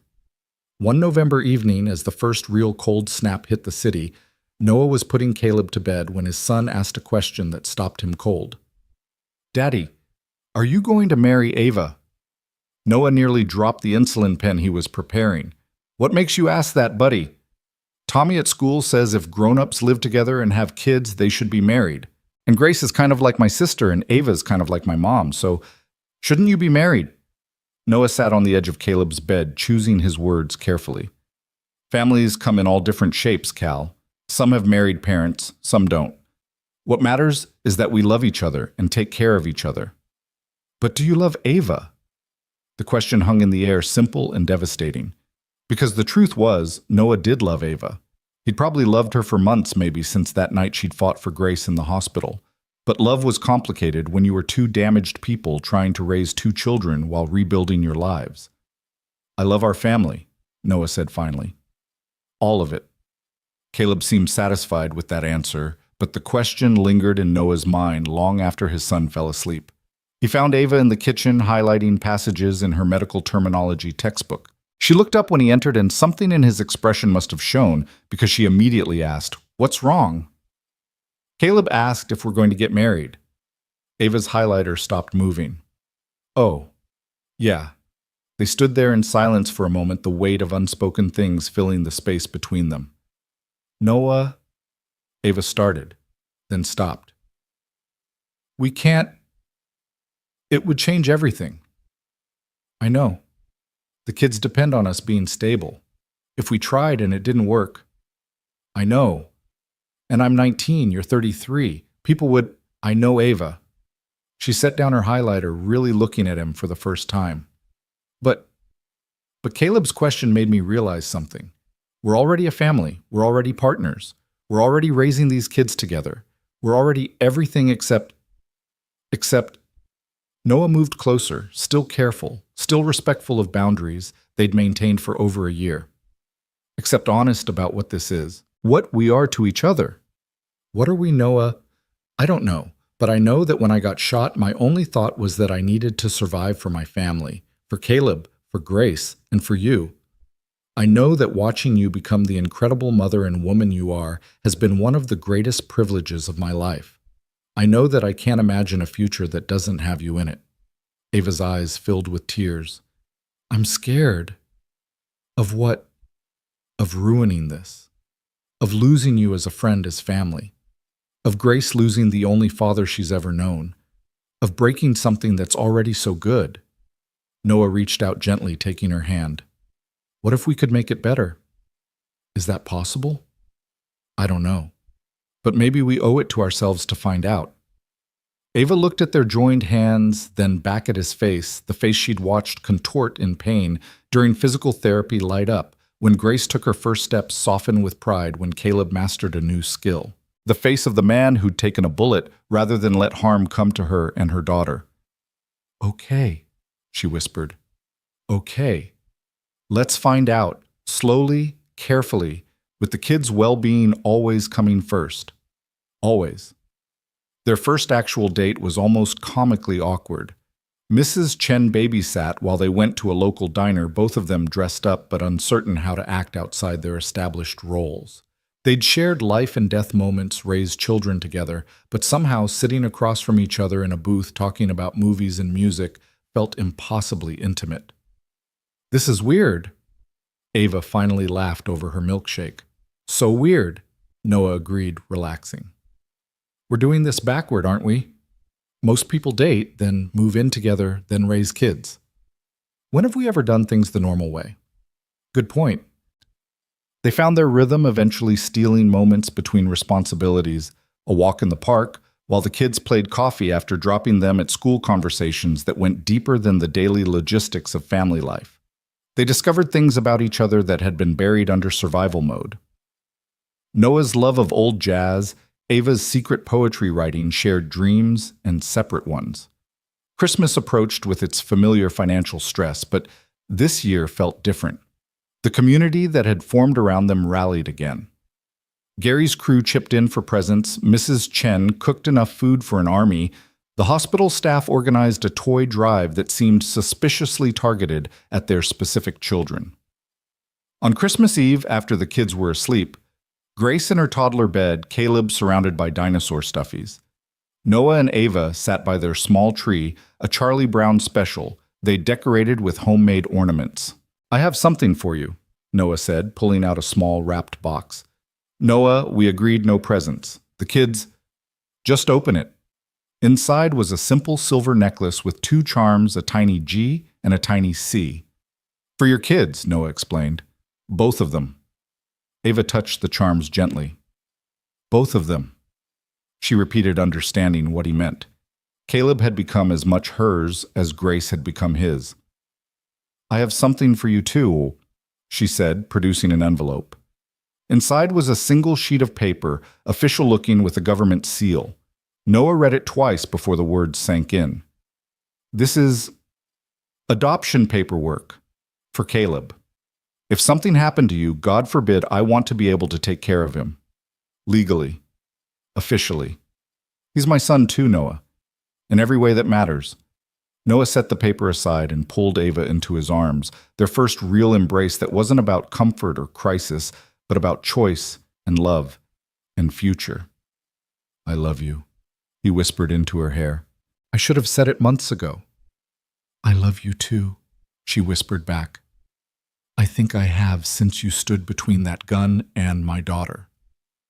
They stayed like that for a long moment, holding each other and the weight of their shared future until Grace's cry interrupted. Not distress, just the sleepy complaint of a toddler who'd lost her pacifier. I'll get her, they both said. At the same time, then laughed. Together, Noah suggested. Together. New Year's Eve found them at the hospital's family event. Noah now officially employed there. Ava registered for spring classes. Dr. Alvarez made a speech about community and resilience, mentioning, without naming them, the family that had shown everyone what courage looked like. Next year's going to be different, Ava said as midnight approached Grace, sleeping in her arms while Caleb fought to stay awake for the countdown. Different how? Better. Harder maybe with school and everything, but better. We're building something real, Noah. Something lasting. The countdown began and Caleb perked up, joining in enthusiastically. 10, 9, 8. Noah looked at his family, his son, the teenage girl who'd become his partner. In every sense, the baby who called him daddy, the elderly woman who'd claimed them all as grandchildren, the friends who'd become family and felt something he hadn't experienced since Sarah died, complete. 3, 2, 1, Happy New Year. Caleb blew his noisemaker enthusiastically, while Grace startled awake and immediately started crying. Ava and Noah laughed, trying to soothe her while preventing Caleb from waking every baby in the building with his enthusiasm. It was chaos. It was imperfect. It was theirs. Later, after they'd gotten home and put the kids to bed, Noah found himself standing in Grace's doorway, watching her sleep. Ava joined him, slipping her hand into his. What are you thinking about? That day in the elevator, he admitted. When I thought I was dying, I told you to take care of your sisters. I meant you and Grace, but also... He paused, struggling for words. I think Sarah would have seen you as a sister, someone to protect, to guide, to love. Not romantically, not at first, but as family. And maybe that's what had to happen first. We had to become family before we could become anything else. You think she would approve of us? Noah pulled Ava closer. I think she would be proud of how we've taken care of each other, of how we've raised these kids, of how we've built something beautiful from broken pieces. Tell me about her, Ava said. I want to know her better. So Noah did, standing there in the doorway of their daughter's room, because Grace was theirs now, just as Caleb was theirs, talking about the woman whose death had nearly destroyed him, and whose memory now blessed the family that had risen from those ashes. She would have loved you, he finished. Your strength, your determination, your fierce love for Grace. She would have been honored to call you sister. I would have been honored to know her. They stood in comfortable silence, watching Grace sleep until Caleb called out from his room. Daddy. Ava, I can't sleep. They found him sitting up in bed, looking worried. What's wrong, buddy? Noah asked, sitting on one side of the bed while Ava sat on the other. If you and Ava get married, does that mean things will change? Noah and Ava exchanged glances over his head. Some things would change, Ava said carefully. But the important things, how much we love you, how we take care of each other, our family, those things would never change. Would you be my real mom then? Ava's breath caught. Do you want me to be... Caleb considered this seriously. I think you already are. You take care of me when I'm sick, you make my lunch, you read me stories. That's what moms do, right? Yeah, baby, Ava whispered, tears streaming down her face. That's what moms do. Then you're my mom. Is that okay? It's more than okay. It's perfect. Noah reached over and pulled both of them into a hug, his son and the woman who'd become his mother, feeling Sarah's presence like a warm blessing around them all. Family hug, Caleb shouted, and as if summoned, they heard Grace calling from her room. Hug, hug. They collected Grace and resumed the hug, 4 people who'd found each other through tragedy and choice, through bullets and bravery, through the simple daily act of showing up for each other. I love you all, Noah said, his voice thick with emotion. Love you too, Daddy, Caleb said. Love, love, Grace contributed. Forever, Ava added, meeting Noah's eyes over the children's heads, no matter what comes next. And in that moment, in their modest apartment in Sunset Park with bills to pay and challenges ahead with scars both visible and hidden, they were complete. They were family. They were home. The adoption hearing was set for a Tuesday in March, the kind of bright cold morning that made the courthouse steps gleam like marble promises. Noah adjusted Caleb's tie for the third time, while Ava wrestled Grace into her best dress, the one Mrs. Chen had bought specifically for this occasion. They looked like what they were, a family heading to make official what the heart had already decided. "Do I have to talk to the judge?" Caleb asked nervously, his 6-year-old hands fidgeting with the dinosaur pin Ava had let him wear on his suit jacket. "Only if you want to," Noah assured him. "But the judge might ask you some questions about Ava being your mom." "She is my mom," Caleb said with that simple certainty that still made Ava tear up every time. "I want to tell everyone." The courtroom was smaller than Noah expected, more intimate, filled with other families in various stages of legal becoming. Patricia was there as their social worker advocate, her report thick with documentation of their journey. Mrs. Chen sat in the front row in her best dress, clutching her purse like she might need to hit someone with it if they tried to stop this adoption. "The matter of the adoption petition for Caleb Reed," the clerk announced, and they all stood.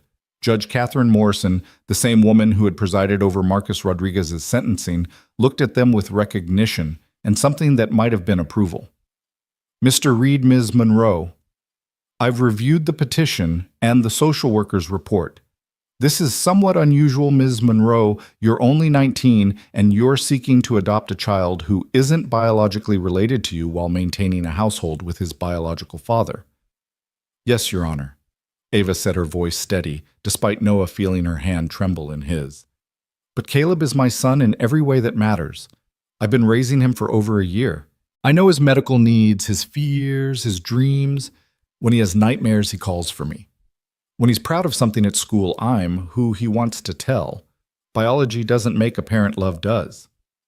And Mr. Reed, you're comfortable with this arrangement, sharing legal custody with Miss Monroe." "Your Honor," Noah said, "Ava saved my son's life just by being in it. After my wife died, Caleb and I were just going through the motions. Ava brought us back to life. She's already his mother. This is just paperwork catching up to reality." The judge turned to Caleb. "Young man, do you understand what's happening today?" Caleb stood up straighter. "Yes, ma'am. Ava's going to be my real mom on paper, not just in my heart." "And how do you feel about that?" "Happy. Really, really happy. And Grace will really be my sister, not just kind of my sister." Grace, as if understanding she'd been mentioned, chose that moment to shout, "Cal, Cal," and try to escape Ava's arms to get to her brother. Judge Morrison's stern expression cracked slightly. "I see the feelings are mutual." She reviewed the papers again, then looked at Patricia. "Ms. Washington, your report is quite comprehensive. You've been working with this family for how long?" "Since the beginning, Your Honor. Since the night Ms. Monroe and her daughter came to live with Mr. Reed. I've watched them grow from strangers helping each other survive into a genuine family unit. The children are thriving.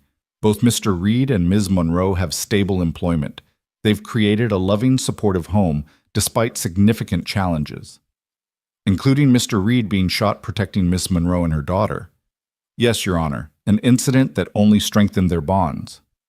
The judge was quiet for a moment, studying them. "Miss Monroe, you're also in nursing school, I see." "Yes, Your Honor. I start the clinical portion next month. Mr. Reed watches the children while I'm in class, and I cover his work hours. We make it work." "And you're not married?" "No, Your Honor," Noah said. "Not yet." The "yet" hung in the air, full of promise and intention. Judge Morrison smiled, then the first real warmth she'd shown. "In my 20 years on the bench, I've seen many families. Traditional ones, unconventional ones, broken ones trying to heal. What I see here is love, commitment, and stability. The court approves the adoption petition. Congratulations, Ms. Monroe. You are officially Caleb Reed's mother." The courtroom erupted in their small section, Mrs. Chen crying openly, Patricia hugging them both, Caleb launching himself into Ava's arms, while Grace squealed with delight at the commotion. Noah stood back for a moment, watching his son cling to his new official mother, feeling Sarah's presence like sunlight through the high windows. "We did it," Ava whispered to him over Caleb's head. "We're really a family." "We always were," Noah replied. "Now we just have the paper to prove it." The celebration lunch at their favorite pizza place was loud and chaotic and perfect. Caleb wore his "I was adopted today" sticker, proudly telling anyone who would listen that he had two moms now, one in heaven and one right here. Grace, not to be outdone, kept pointing at everyone and declaring, "Mine, she's got the right idea." Mrs. Chen said her third slice of pizza, defying every expectation about elderly appetites. "You're all hers, she's all yours. Family." That evening, after the excitement had died down and the kids were asleep, Noah found Ava on the fire escape, a blanket wrapped around her shoulders against the March chill. The city spread out below them, lights twinkling like earthbound constellations. "You okay?" he asked, settling beside her. "I keep thinking about my parents," she admitted. "What they would say if they knew their teenage daughter had just adopted a 6-year-old diabetic boy while raising a toddler and living with a man who isn't her husband. What do you think they'd say? That I've ruined my life, thrown away every opportunity." She paused, then smiled. "They'd be completely wrong. Tell me about that life they wanted for you." Ava pulled the blanket tighter. "Yale undergrad, then law school. Marriage to someone from the right family at 28, first child at 31, planned and perfect. A brownstone in the right neighborhood, private schools, summers in the Hamptons. Everything scheduled, controlled, acceptable. And instead, I'm 19 with 2 kids living in a 3-bedroom in Sunset Park with a man who got shot, saving my life, studying to be a nurse on scholarships and hope. I buy groceries with coupons, my daughter wears hand-me-downs, and my son. God, it feels good to say that my son needs insulin we sometimes struggle to afford." "Regrets?" Ava turned to look at him fully. "None. Not one. That life they planned for me, it was never mine. It was theirs projected onto me. This life. The one where Grace calls you daddy, and Caleb calls me mom. Where Mrs. Chen teaches me to make dumplings, and your construction crew shows up to move furniture. Where we're tired all the time, but never alone. This is the life I choose. Every day I choose this." Noah kissed her then, soft and certain, tasting promise and determination and the faint hint of pizza sauce. "I love you," he said against her lips. "I love our life. I love our family. Even the hard parts. Especially the hard parts. They're what make the good parts so good." Spring rushed into summer with a speed that left them all breathless. Ava's clinical rotations were brutal 12-hour shifts at the hospital, followed by studying, followed by managing the household. Noah had been promoted at his job now, supervising the financial assistance program he'd once just assisted with. The extra income helped, but the additional responsibilities meant longer hours, more families in crisis to navigate through the system. They tag-teamed everything with military precision. Noah handled morning routines, checking Caleb's blood sugar, getting both kids dressed and fed, school drop-off. Ava managed afternoons when she wasn't at clinical's homework, helped dinner prep the endless cycle of laundry that 2 active children generated. Evenings were sacred family time, no matter how exhausted they were. "We're like a really tired superhero team," Ava said one evening, collapsing on the couch after getting both kids down. "The exhausted Avengers." Noah agreed, pulling her feet into his lap to massage them, a ritual that had developed after her first week of clinical rotations. "My instructor said I have natural instincts," Ava mentioned, "especially with pediatric patients." "Of course you do. You've been taking care of sick kids since you were 17. She wants to recommend me for the pediatric specialty track. It's more competitive, but you're going to do it," Noah finished, "because you're Ava Monroe and you don't do anything halfway." She smiled at him, that soft smile that still made his chest tight even after all this time. "Ava Reed, actually." Noah's hand stilled on her feet. "What?" "I've been thinking about it. When we get married and don't look at me like that, we both know it's when not if I want us all to have the same name. The kids are both Reeds. I want to be one too." Ava Monroe is the girl who fought her parents for Grace, who survived being abandoned, who built this life from nothing. And Ava Reed is the woman who chose her family and was chosen in return. I like her better. The proposal, when it came, was nothing like Noah had planned. He'd saved for months for a ring, had elaborate ideas about the perfect moment. But life, as always, had other plans. It was a Thursday evening in August, the kind of brutal New York summer day where the air felt solid with heat and humidity. The air conditioning had broken that morning, and their apartment was barely bearable even with every fan running. Both kids were cranky Caleb from a blood sugar spike that wouldn't come down, Grace from molars coming in. Ava had just gotten home from a particularly difficult clinical shift where she'd helped with a pediatric code blue that hadn't ended well. She was still in her scrubs, exhausted and emotionally drained, trying to soothe Grace, while Noah fought with Caleb's insulin pump that had chosen this moment to malfunction. "I can't get it to calibrate," Noah said, frustration evident. "We might need to go to the ER." "The ER is slammed," Ava said, bouncing a screaming Grace. 3-hour wait minimum. Let me see." She handed Grace to Noah and knelt beside Caleb, her tired hands somehow steady as she worked through the pump's error messages. Within minutes, she had it working again, the correct dose delivering. "How did you watched you do it 100 times. Learned the troubleshooting from the manual you keep in the kitchen drawer." She checked Caleb's levels again. "He's good. Coming down already." Noah looked at her, exhausted, sweating in the broken air conditioning, still wearing scrubs stained with God knows what, comforting his son with the same hands that had just saved the pump, and knew with absolute certainty that this was the moment. "Marry me," he said. Ava looked up, startled. "What?" "Marry me," he repeated, shifting Grace to one arm so he could pull the ring box from his pocket where it had been living for 2 weeks waiting for the perfect moment.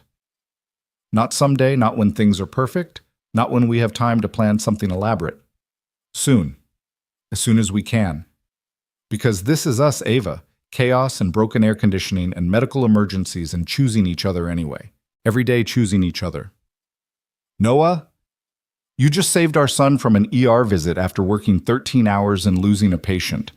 You did it without hesitation, without complaint, because that's who you are. You show up. You stay. You love us even when we're difficult and exhausting and expensive." He opened the box one-handed, revealing a simple silver band with a small diamond, nothing fancy, nothing like what her parents would have expected for their daughter, but real and honest, and theirs. "So marry me, Ava Monroe. Become Ava Reed officially. Make this beautiful, chaotic, imperfect family official in every way it can be." "Mommy's crying," Caleb observed, and she was tears streaming down her face. "Happy tears," she managed. "Yes. Of course, yes. 1,000 times yes." Noah slipped the ring onto her finger with shaking hands, then pulled her into a kiss that was interrupted almost immediately by Grace deciding she wanted in on whatever was happening, patting both their faces with sticky hands. "Are you married now?" Caleb asked hopefully. "Not yet, buddy." Noah laughed. "But soon. Tomorrow. Not quite that soon, but soon." They were married 6 weeks later on a Tuesday afternoon at the courthouse with Patricia and Mrs. Chen as witnesses, Gary and the construction crew filling the small room, Diane and the hospital staff she'd dragged along spilling into the hallway. It wasn't the wedding either of them had imagined in younger days, but it was perfect for who they'd become. Ava wore a simple white sundress she'd found at a thrift store altered by Mrs. Chen to fit perfectly. Noah wore his good suit, the one he'd bought for his hospital job. Caleb carried the rings with such serious concentration that everyone held their breath, and Grace toddled down the aisle, throwing flower petals with aggressive enthusiasm, occasionally eating one. "Do you, Noah Reed, take this woman to be your lawfully wedded wife?" Judge Morrison asked, having insisted on performing the ceremony herself. "I do," Noah said, his voice strong and certain. "I did the moment she stood up to her parents for Grace. I did when she chose us over everything else. I did when she became Caleb's mother. I do now, and I will tomorrow, and every tomorrow after that." "That was supposed to be just 'I do,'" the judge said with a smile. "But I'll allow it. Ms. Monroe." "I do," Ava said through tears. "I did when you offered a scared teenage mother your couch. I did when you taught me to change a diaper at 2 a.m. I did when you stepped in front of a gun for us. I do now and always. Then by the power vested in me by the state of New York, I pronounce you husband and wife." They kissed to thunderous applause and Grace shouting, "Yay!" and Caleb announcing to everyone, "That's my mom and dad." The reception was in Sunset Park itself, a potluck affair with dishes from a dozen different cultures, music from someone's Bluetooth speaker, and children running everywhere. Marcus Rodriguez was there with Isabella, both of them shy but grateful to be included. The hospital staff had pooled resources for a cake that said, "Finally," in frosting. Mrs. Chen cried through 3 tissues and insisted on making a speech in Mandarin that no one understood but everyone felt. As the sun set over Brooklyn, painting the sky in shades of pink and gold, Noah and Ava stood watching their children play, Caleb pushing Grace on a swing while she shrieked with delight. "No regrets?" Noah asked, pulling his wife closer. "None," Ava said firmly.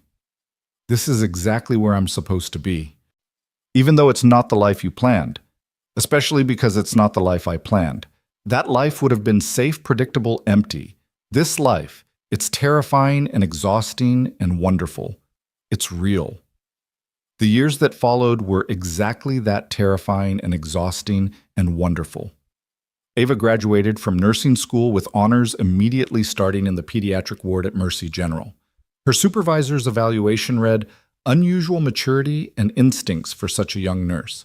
Connects with patients and families on a deep level. Future leadership potential."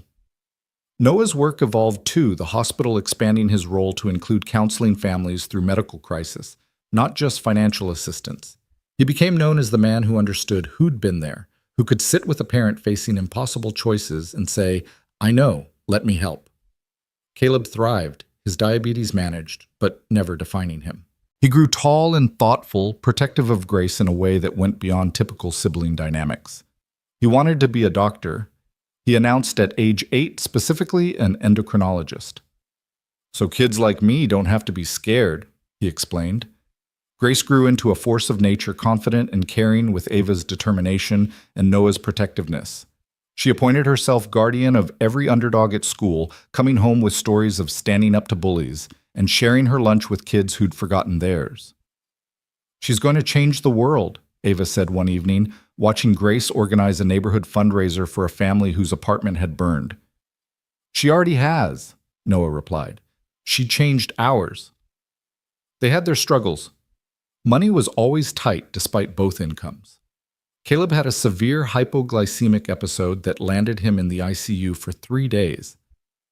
Ava's parents made one attempt at reconciliation that ended with lawyers and restraining orders.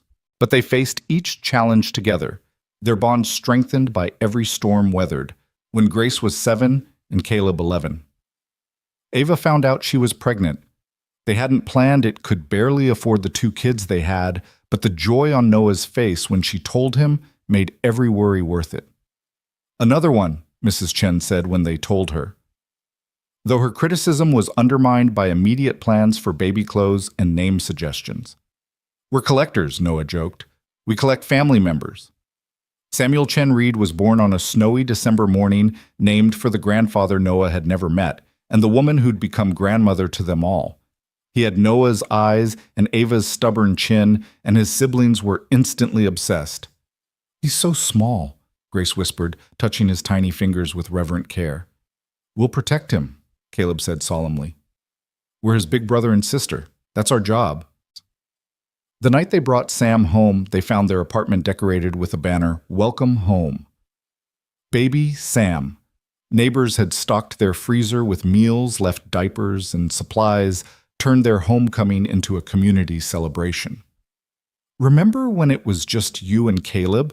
Ava asked Noah as they settled Sam in the bassinet that had once been Grace's. "Barely," Noah admitted. "That feels like a different lifetime." "Do you miss it?" "The simplicity." "I miss the sleep." Noah laughed. "But no, that wasn't simple. It was empty. This is full. Complicated and chaotic and full." When Sam was 2, they finally saved enough for a down payment on a house, nothing fancy, a fixer-upper in a decent school district, but theirs. The whole neighborhood turned out to help them move, a parade of pickup trucks and strong backs and casserole dishes. "Look at this," Ava said their first night in the new house, standing in what would be their kitchen once they fixed the cabinets. "We have a house, an actual house, with 4 bedrooms. Noah added. Everyone gets their own room. Except us, Ava pointed out. Except us, he agreed, pulling her close. We're stuck with each other. Forever. Forever. Grace became a social worker exactly as everyone expected, specializing in family preservation. She worked with teenage parents, helping them navigate the same systems her mother had faced. Her office wall held a photo from her college graduation. Noah and Ava beaming with pride. Caleb in his medical school scrubs, Sam on Noah's shoulders. Mrs. Chen, 93, and still hitting people with her cane when necessary in her finest dress. You know what I tell them, Grace said during one family dinner talking about her teenage clients. I tell them about us. About Mom having me at 17, about Dad choosing us, about how family isn't about being perfect, it's about showing up. Caleb did become a doctor pediatric endocrinologist as promised. His residency was at Mercy General, where everyone still remembered the night his father was shot, where his mother had learned to be a nurse, where their family story had really begun. Full circle. Dr. Alvarez, now nearing retirement, said when Caleb started, Your father saved a life by nearly losing his. Your mother fought for you when everyone said she couldn't do it, and now here you are ready to save other kids. Sam surprised everyone by becoming a teacher elementary school specializing in kids with learning differences and medical needs. Someone has to understand the kids who don't fit in the box, he explained. But the moment that brought everything truly full circle came on a March afternoon 25 years after that night in the elevator.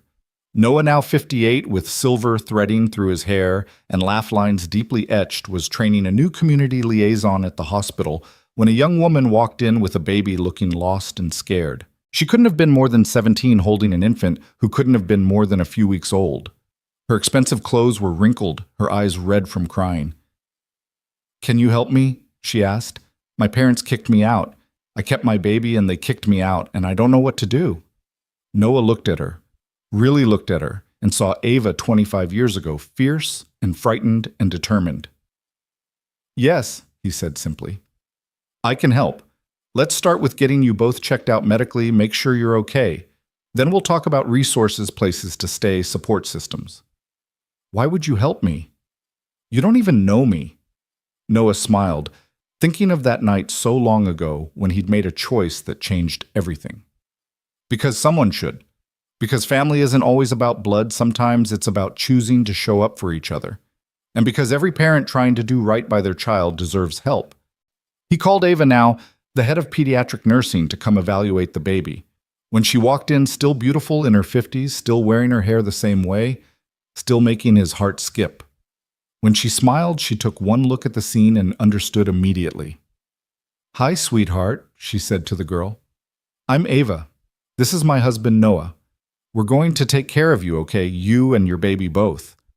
Later, after they'd connected the girl with emergency housing and resources, after they'd made sure she had formula and diapers and a plan, Noah and Ava stood in the hospital lobby where their lives had first intersected. Think we should offer her our couch? Ava asked, half joking. Grace would kill us. Noah laughed. She's very protective of her childhood home. We did good, didn't we, with them? We did amazing. They walked out together into the March afternoon, the same kind of bright cold day when Caleb's adoption had been finalized, when their family had become official in the eyes of the law, though it had been real in their hearts long before. Want to know a secret? Ava asked as they reached their car, a minivan now practical and paid off. Always. Mrs. Chen left us something in her will. Mrs. Chen had passed 2 years earlier, 96, and fierce to the end, surrounded by the family she'd claimed through sheer force of will. What kind of something? Money. A lot of money. Apparently she'd been saving and investing for 50 years. She left it in trust for the kids' education and whatever the family needs. Noah stopped walking. How much money? Enough that Sam won't have student loans, enough that we can help Grace with a house down payment, enough that Caleb can do his fellowship without worry. She never said anything. The letter says family takes care of family, even after. Noah felt tears prick his eyes, thinking of the elderly woman who'd forced her way into their lives with soup and stern advice, who'd become the grandmother his children needed, who'd shown them that family was about choice and commitment, not just blood. That evening, they had their regular Sunday dinner, a tradition that had survived 25 years. Grace was there with her partner Caleb, with his fiancée Sam, with his new girlfriend who was trying not to be overwhelmed by the chaos. The table that had once barely held 4 now stretched to accommodate 10-12 when Gary and his wife joined them, 15 when various adopted family members appeared. "Tell the story," Sam requested as he did every year around the anniversary. "Tell the whole story." So Noah began as he always did with a November night in an emergency room, a desperate father with a diabetic son and a teenage mother fighting for her baby. Ava picked up the thread telling about the stranger who offered his couch, the way loneliness recognized loneliness, the choice to build something together from broken pieces. Grace added her parts, the memories she actually had, and the ones she'd been told so often they felt real. Caleb talked about gaining a mother, about learning that families could be chosen and created, not just born into. "And then Daddy got shot," Grace said, as she always did at this part, protecting me and Mom. "Which was stupid," Ava added their familiar script, "but brave." "And in the hospital," Noah continued, "I told Dr. Alvarez something that became our family motto. Sometimes families aren't born." They all said together, even Sam's girlfriend, who'd heard this enough times to know the words, "they're chosen." "And we chose each other," Caleb finished. "All of us." "Even Mrs. Chen," Grace added, raising her glass of wine. "Especially Mrs. Chen." They toasted to the woman who'd shown them that family extended beyond bloodlines, beyond conventional definitions, beyond what anyone else thought was proper or possible. Later, after everyone had gone home, except for the core 4 who'd started it all, they sat looking through photo albums, a luxury they couldn't have afforded in those early days, but now treasured. "Look how young you were," Grace said to Ava, pointing at a picture from that first Christmas. 19 with 2 kids. "Look how tired we were," Noah corrected, noting the exhaustion evident even in their smiles. "But happy," Caleb observed. "Even exhausted, we look happy." "Because we were together," Sam said, simply too young to remember those early days, but raised on the story of them. That's what mattered.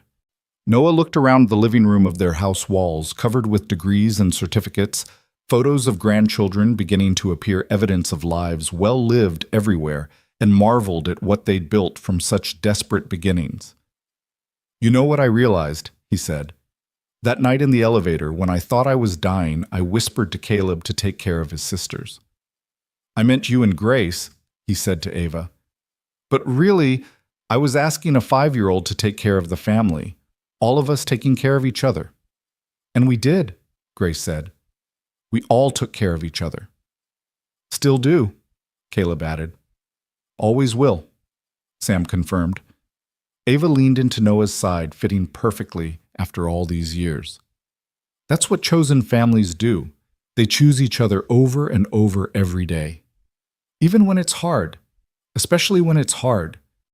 As the evening grew late and they prepared for bed in the house, they'd made a home. Noah stood in the hallway lined with family photos. There was one from each major milestone: Caleb's adoption, their courthouse wedding, Sam's birth, Grace's high school graduation, Caleb's white coat ceremony, every Christmas, every birthday, every moment that mattered. But his favorite was one Diane had taken without them knowing a few weeks after he'd been shot. They were all in the hospital room, him propped up in bed, Ava beside him with Grace on her lap. Caleb curled against his other side. They weren't looking at the camera, but at each other, and the love between them was so visible it seemed to glow. That was the photo he'd had copied for each of the kids, the one that sat on desks and mantels across the city now, the one that proved that families weren't just born, they were built. Choice by choice, day by day, through bullets and birthdays, through hard times and holidays, through the simple act of showing up for each other. "Coming to bed?" Ava called. "Yeah," Noah said, taking one last look at their history on the walls. "Just remembering. Good memories. The best," he said, joining his wife of 24 years, "even the hard ones." "Especially the hard ones," she agreed, echoing their old refrain. "They're what made us who we are." Who they were, the Reed family. Not perfect, not conventional, but real. Chosen and choosing over and over again forever. And in the morning they would wake up, and choose each other again as they had every morning for 25 years, as they would every morning for all the years to come. Because that's what love was, not a feeling or a moment or a grand gesture, but a choice renewed daily to show up for the people who had become your heart. The bullet had tried to end their story, but instead it had become just another chapter in a tale that would continue long after they were gone, carried in the hearts of 3 children who knew bone deep and unshakable that they were loved, that they were chosen, that they belonged. And really, what more could anyone ask for than that?